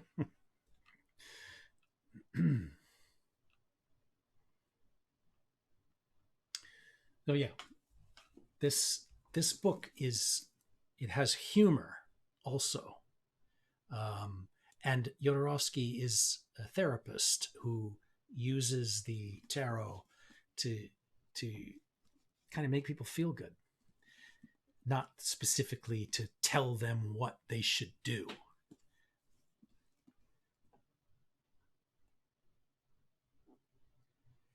How? Okay, this question. I'm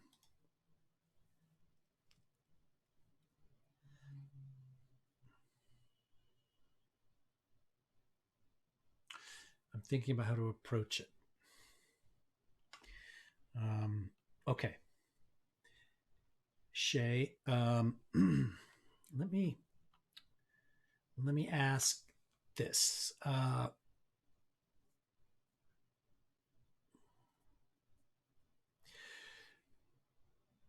Usually people know already how they kind of have a feeling how somebody else feels about them. For instance, if I show you the clear this old reading, you have this number 8 card in the 10 card Celtic Cross reading that I was doing earlier. Outer social influence, that's the card about how we think about what other people are thinking of us or feeling about us. So I would never want to say how somebody definitively feels about someone else because I don't know. But looking at the cards and doing a reading, let's do one. Let's do a reading. But it's going to be about what you might want to think about in yourself about how you were viewed by someone else, about somebody else's feelings. So let's do a 3 card read. I'll go to the tarot table. Okay. And let me write this in the chat. I'll do a 3 card reading about possible ways of thinking about how someone feels. In other words,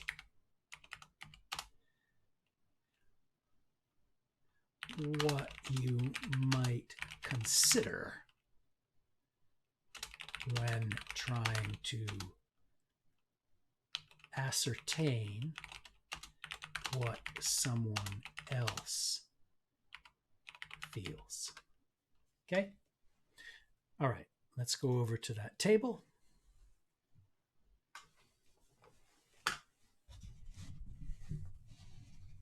Okay. So let's clear this reading.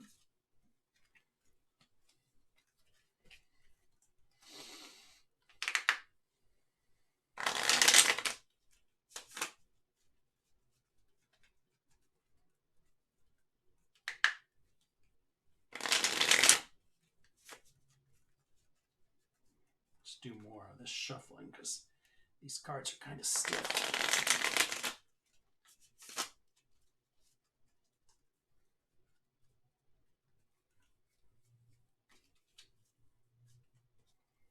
Now I'm doing the tarot thing of really sort of pondering the question.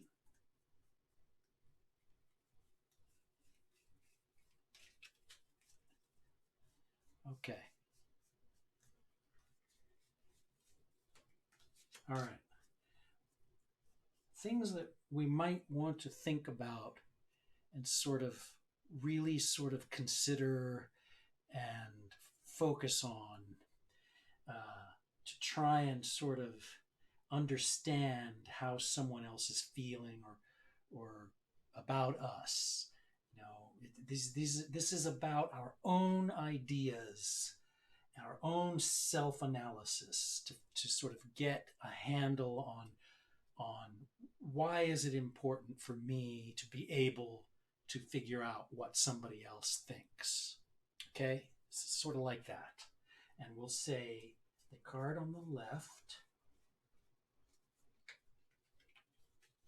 is something that we may have been sort of focused on and might need to now start letting go of. The center is something to consider at the moment.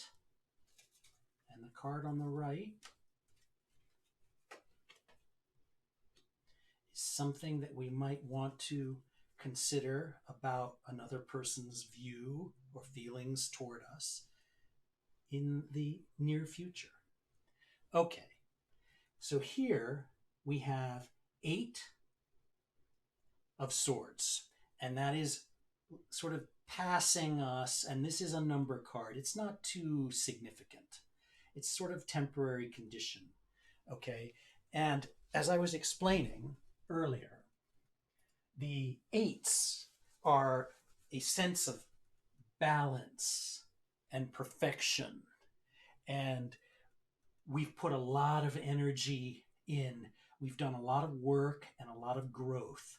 So our feelings and another person's feelings perhaps have been kind of evolved and have gone through some sort of critical changes recently, but those critical changes in the 7 are kind of, they have a beneficial quality. They have a sort of a spiritual kind of an understanding quality, getting to know one's own intuitive responses to other people. So on our own, in and of ourselves, we have come a long way just recently in our own sort of understanding of how we feel, our own feelings about another person. But also we have gained some insight, which is valuable, into another person. Okay? That's happened already. That's something we possess, a tool we have at our disposal. Now we have the Judgment card, and this is one of the big arcana, major arcana cards, which is sort of a major personality component of ours. It's reversed, it's upside down. The Judgment card, you know, you've got somebody blowing a horn and waving a flag out of the clouds, out of a clear blue sky at these people down here, one of whom appears to be coming up possibly out of a grave or a crypt or something, but it rising to one's glory, to one's purpose. You know, it's like this big woo, woo, woo. Listen, this is what you should be doing. Don't you see? Don't you see what you should be doing? Listen to the obvious. That's what this card is saying. Listen to the obvious. I'm blowing the darn horn and waving a big flag around. Can't you see what I'm talking about? And it's upside down, reversed, which means that one has to be careful here, because the tendency is, when thinking about other people's feelings, is to forget the simple, most obvious things, the big, important things. And in many cases in life, it's not all that important what somebody else feels about you. The big one, the big kahuna cheese, the big ball of cheese, is how you feel. So what this is card upside down is saying, hey, you know, you might not be paying attention to really important things that can help guide you in your path and lead you toward what you really want, what's really good for you. So it's saying, okay, You've done a lot. You've come a long way, but they're sort of temporary little. They're not that significant. It's a number card. This was like a couple of days ago or a couple of weeks ago. You kind of had some good stuff going. You understand something about someone, um, But okay, that's nice and that's good and everything. But let that go. Now pay attention to the big, big, real issues. What do you think about yourself? How do you feel about yourself? How do you feel about this other person? You can't do anything about what somebody else feels. You can't make anyone feel anything in life. It's completely impossible. You can't put the right shoes, the right jacket, the right hat on. It ain't going to work. They aren't going to feel any different than they already do. So pay attention to the big important, the things that are important to you. I'm not going to sit here and tell you what those are. You know what they are already. Listen to them because you know it. As soon as I said this, it popped into your head and you went, oh yeah, I know. And then the next thought might have been like, well, but still I want to hear it from you. But you know already. Now, coming up, you've got this 6 of Wands. Okay? Now, what did I say before about the 6? Attraction and pleasure. The 6. It's like, yes, this is beautiful. And it's the 6 of Wands. The wands are the fire energy, the creative, the sensual pleasure energy, the creative force, the fire in a person that moves them in creative directions. So,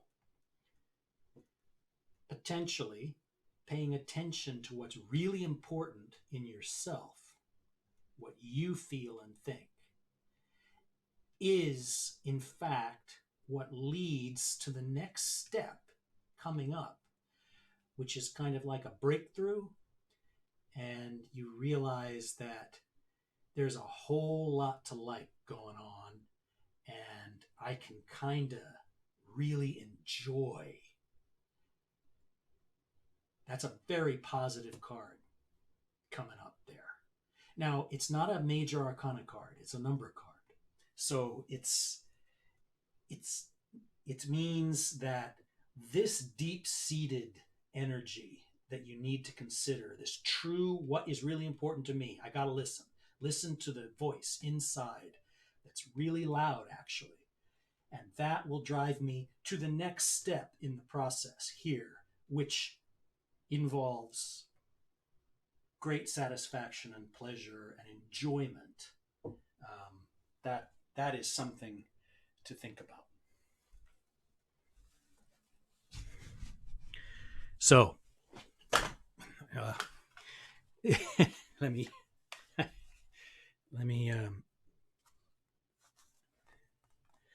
I just turned off my headphones somehow. I don't really need them, but I hope, Shay, that meant something as you heard it, that it sort of jostled little thought processes. These are just things that we all have. Like, we all want to know what somebody thinks about us. It's very, very natural. And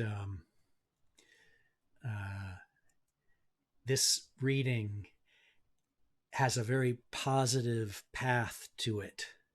So I kind of like that little story the tarot has told us tonight. I'm typing you.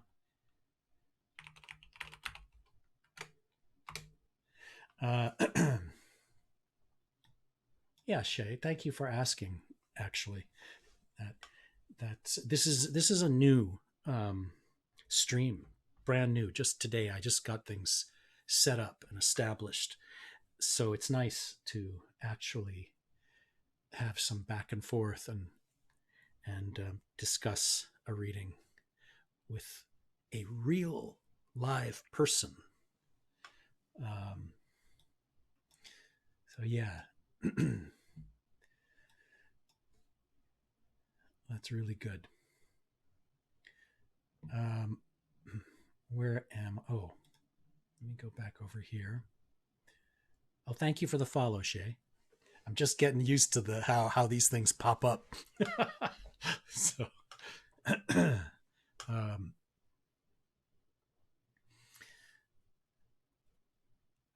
yeah, Twitch streaming on here. I gotta tell you, I get there's like all these settings that you have, all these little things. It's like, wait a minute, why are these options over here in this category and not over here? I'm like, wait, I don't even know where to look. But I'm slowly figuring it out. It's like things are all over the place. It's a little confusing. I don't know. Like, I think using an iPhone is a lot easier than using Twitch, but it's pretty good actually once you get it. The stream thing seems to work really well. So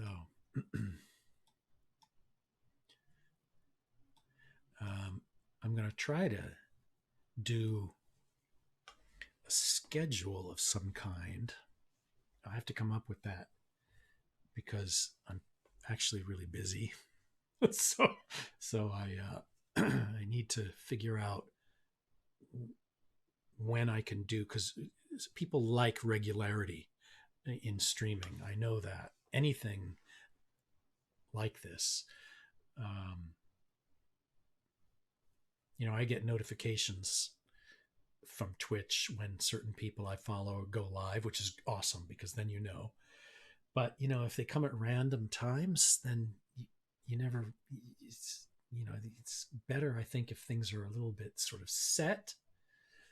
So I'm going to try to figure that out.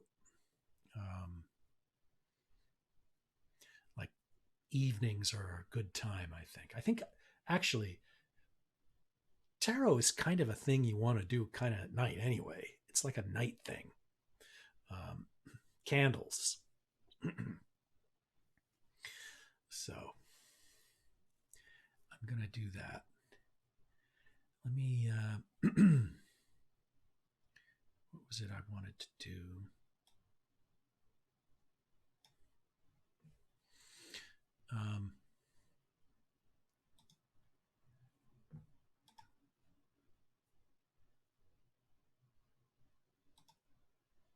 Oh yeah, I don't need that. We just did one. Machine learning.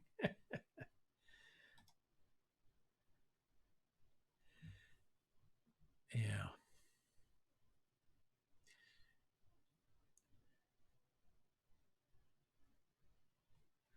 Well, I already explained this. But I do think that the approach that I took in this app, is a relatively interesting one with doing that. I mean, that kind of analysis of language with software is it can be pretty useful, I think, in tarot.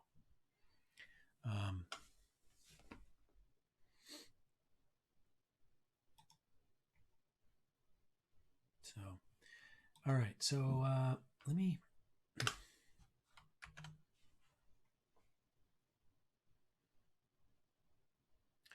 Just thinking.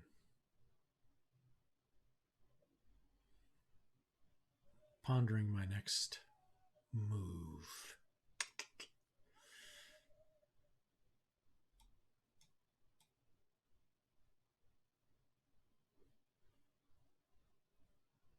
I know what my next move is.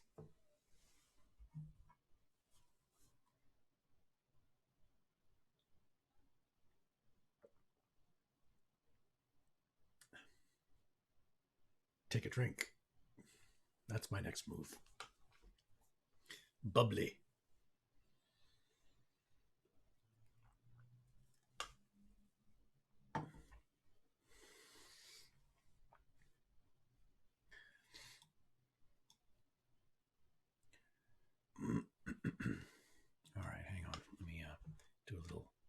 housekeeping here.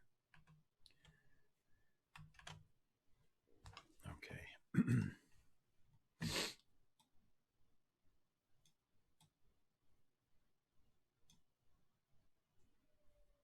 All right.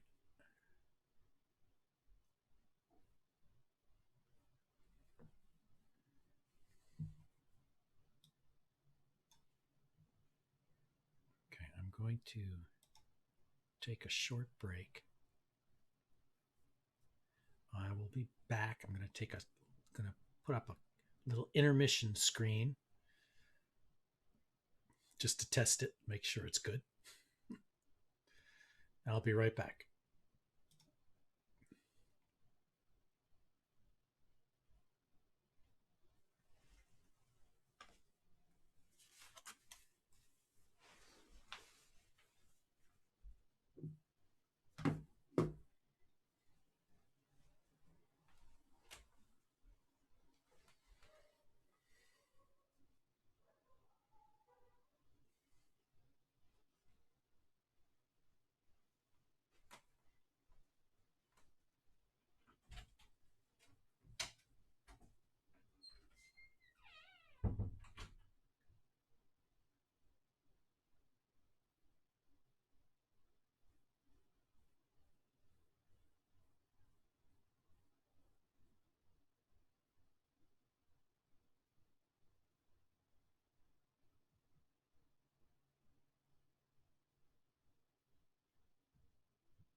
Oh.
All right.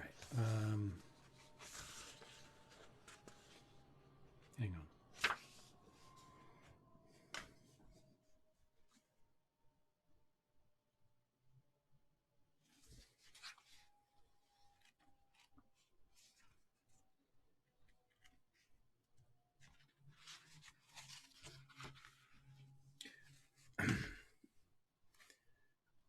Reading just a snippet from Jodorowsky's The Way of the Tarot book. A chapter called The Numerology of the Tarot. The human mind has a frequent tendency to adopt a pre-existing system to understand something it does not yet know. This is how the tarot has been incorporated into all manner of structures. Its 22 major arcana have encouraged a concordance with the Hebrew alphabet, but others have also applied constructions upon it borrowed from astrology, various forms of numerology or geometries, or even systems explaining the world created by multiple cultures. In the final analysis, these comparisons are useful only if they are temporary. There is a value to shedding light upon a system, using the concepts from another, but seeking to force them to conform at all costs only results in useless mutilations. In other words, as one of our first tasks, it is our duty to discover and integrate the original organizational numerology of the tarot. It is the foundation, the first degree of understanding the tarot.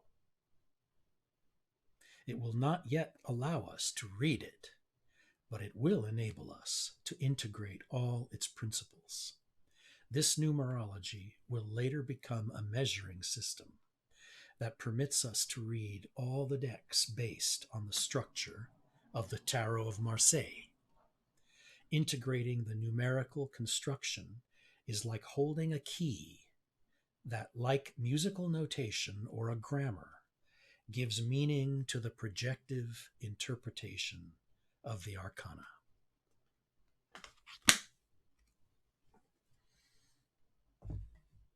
Numerology, the number cards, the abstraction of the symbols of the number cards in the Tarot de Marseille, abstraction, abstraction,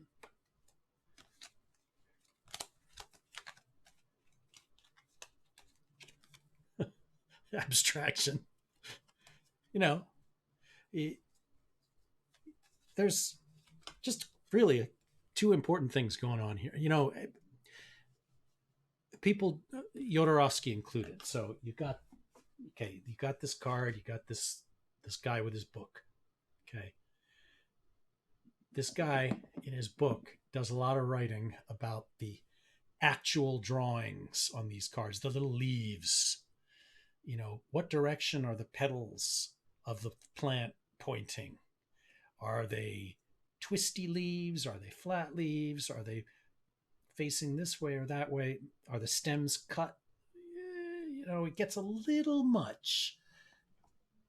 Really, the important thing in this card is that it's a 4, and it's the fire element of creative energy, wands, the suit of wands. That's what's really important here.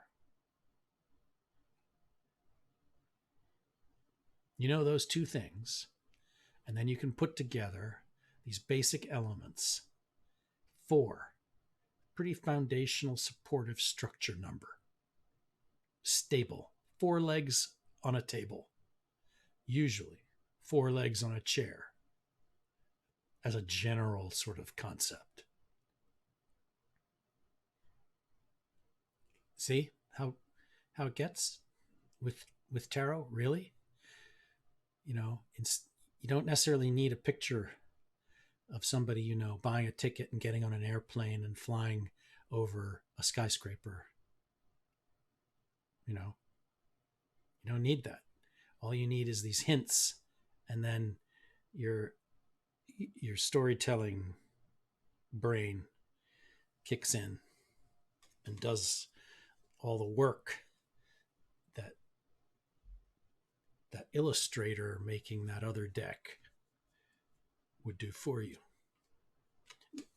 I'm being a little general here because it's not necessarily so that an image can't be awfully open-ended and suggesting different interpretations. Obviously, yes, of course. Look at the major arcana. To contradict myself, the major arcana, you know, of these things. But even these pictures tend to be, I don't know, they're just something about the Tarot de Marseille images strikes me. They're a bit crude in many ways. If you look, the drawings are, look at that bare butt on one. Well, whatever. Here, let's get it out. You know, they're kind of ugly in a way. Like the faces are really kind of ugly.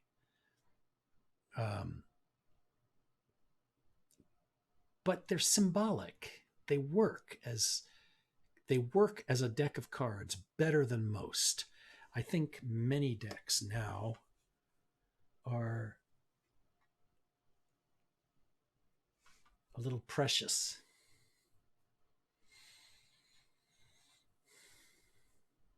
You know, I very rarely see a deck of tarot cards that I can stand to look at for more than about a minute and a half. Very rare. And this is one reason why I wonder why tarot readers sometimes amass quite a number of decks and ask readers which deck they want to be read from. I'm not sure about that. I'm not sure about that idea. Which deck do you want?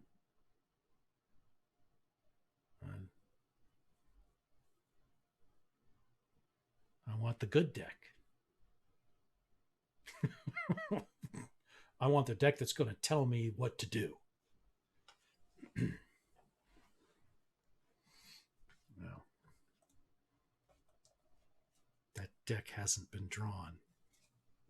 Nobody ever drew a tarot deck that can tell you what to do. Not one person ever in the whole history of humanity has ever drawn a tarot card that can tell you what to do.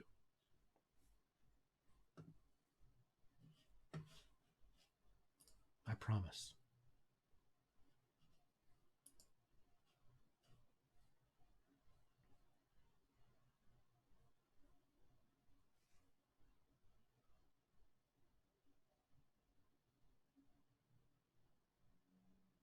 No.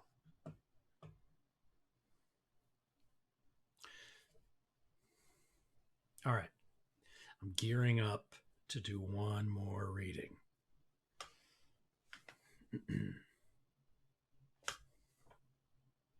What's going on with my... I'm gearing up. Yes.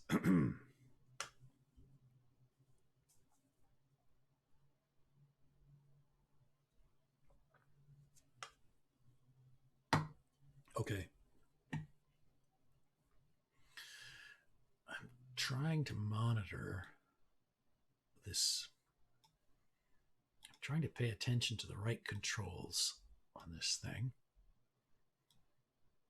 So if I seem a little preoccupied at moments, it's because I'm still trying to get the software.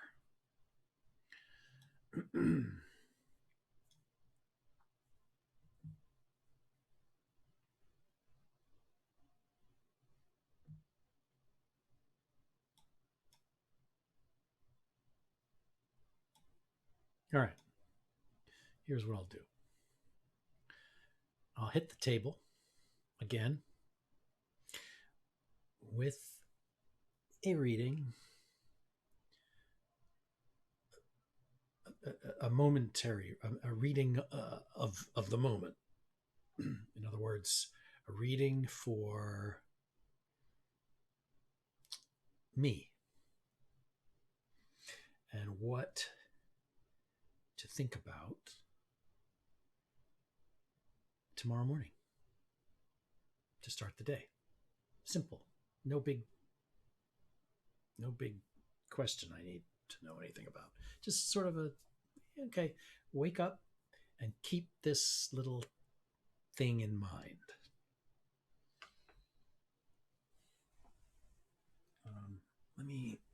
All right. I'm going to knock the camera. I'm going to switch over to the table. So, right here.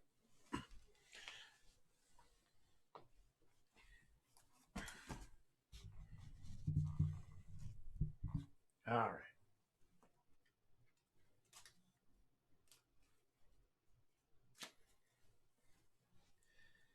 Just food for thought for the beginning of the weekend is what I'm doing here.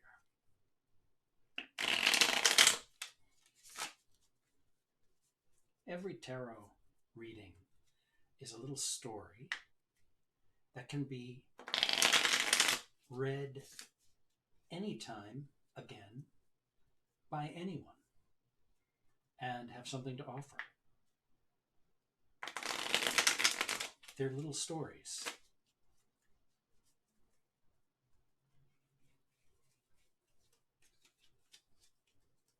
Okay.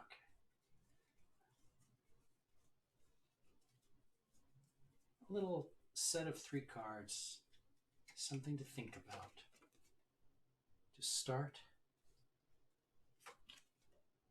the weekend off. Okay, so here what's going on is we have the Pentacles. This is a 3-card spread, obviously, with something that I can not worry so much about. Can sort of, that's fine. It's had its influence. Something to ponder tomorrow morning as I wake up, and something to work on for the weekend.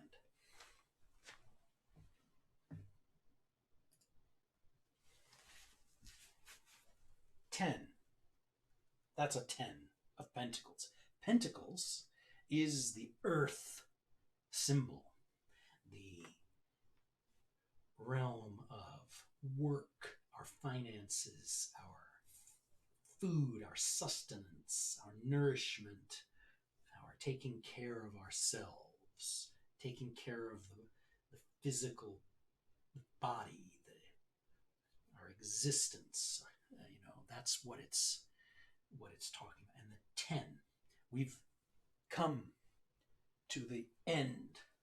We've finished a week. It's been a nice progress this week. Look at me. I started streaming on Twitch and creating a tarot live stream. Prior to this, it's been video, recorded.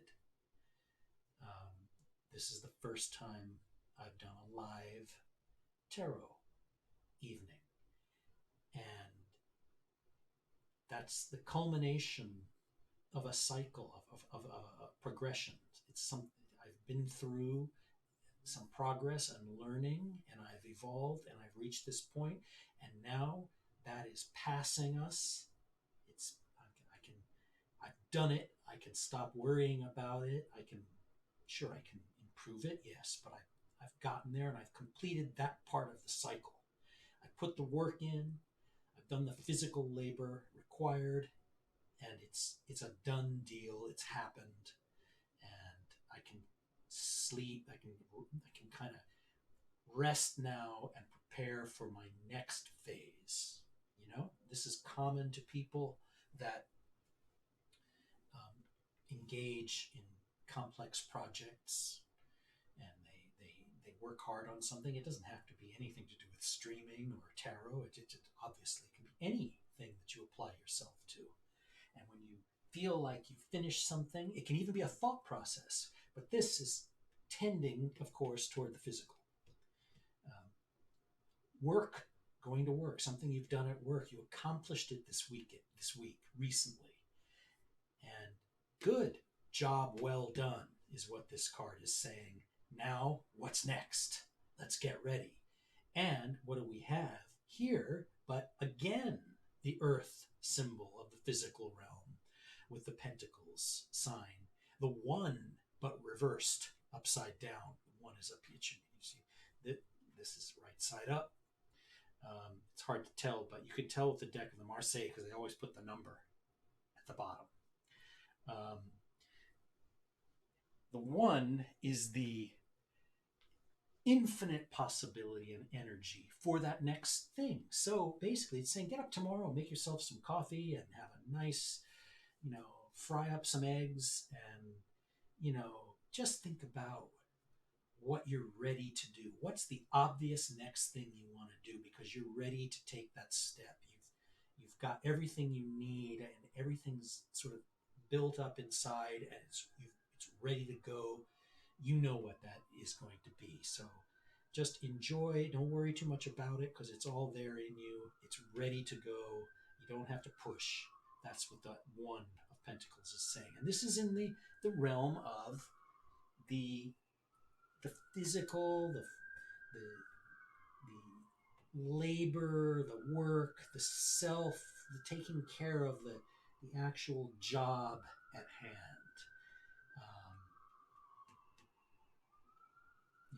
What's the next thing to work on, to build things?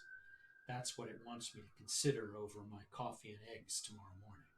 And then coming up for the rest of the weekend, it's the King of Swords, and the King is a court card. It's a little bit more important than the number. It's a little bit more long lasting. So this will last for most of the weekend. This is something that I've done tonight.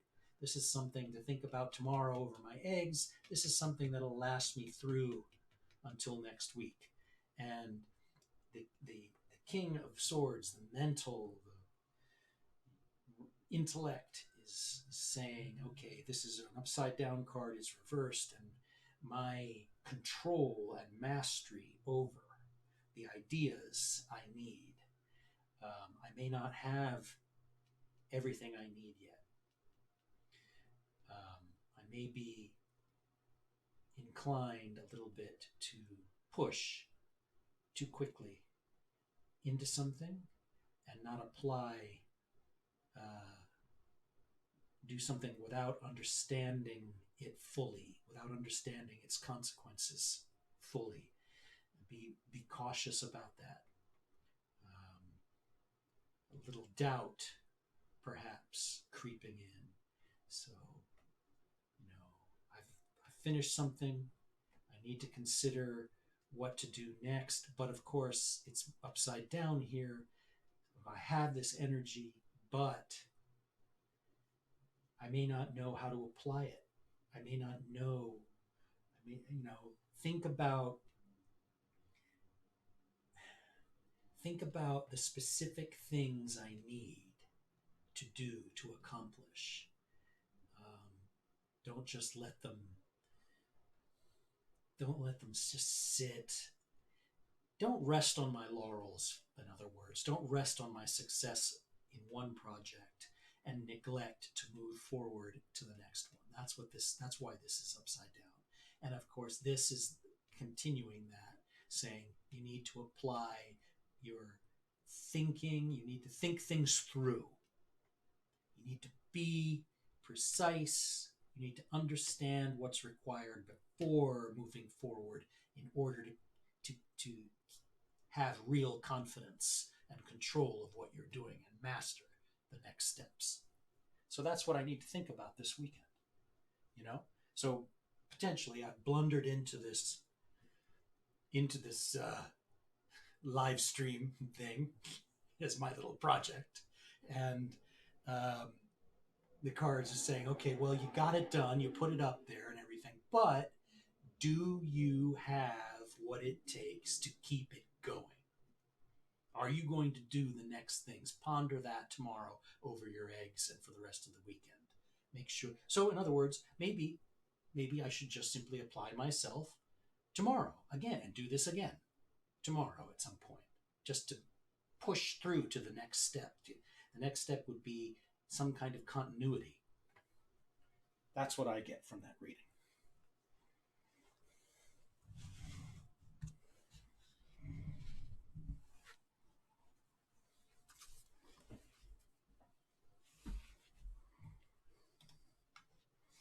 So,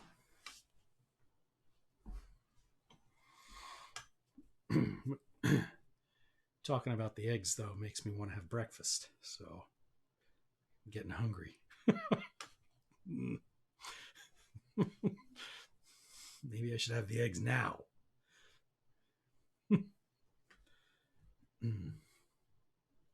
Well,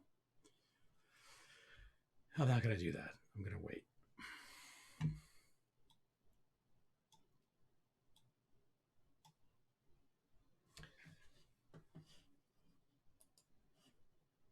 Let me see.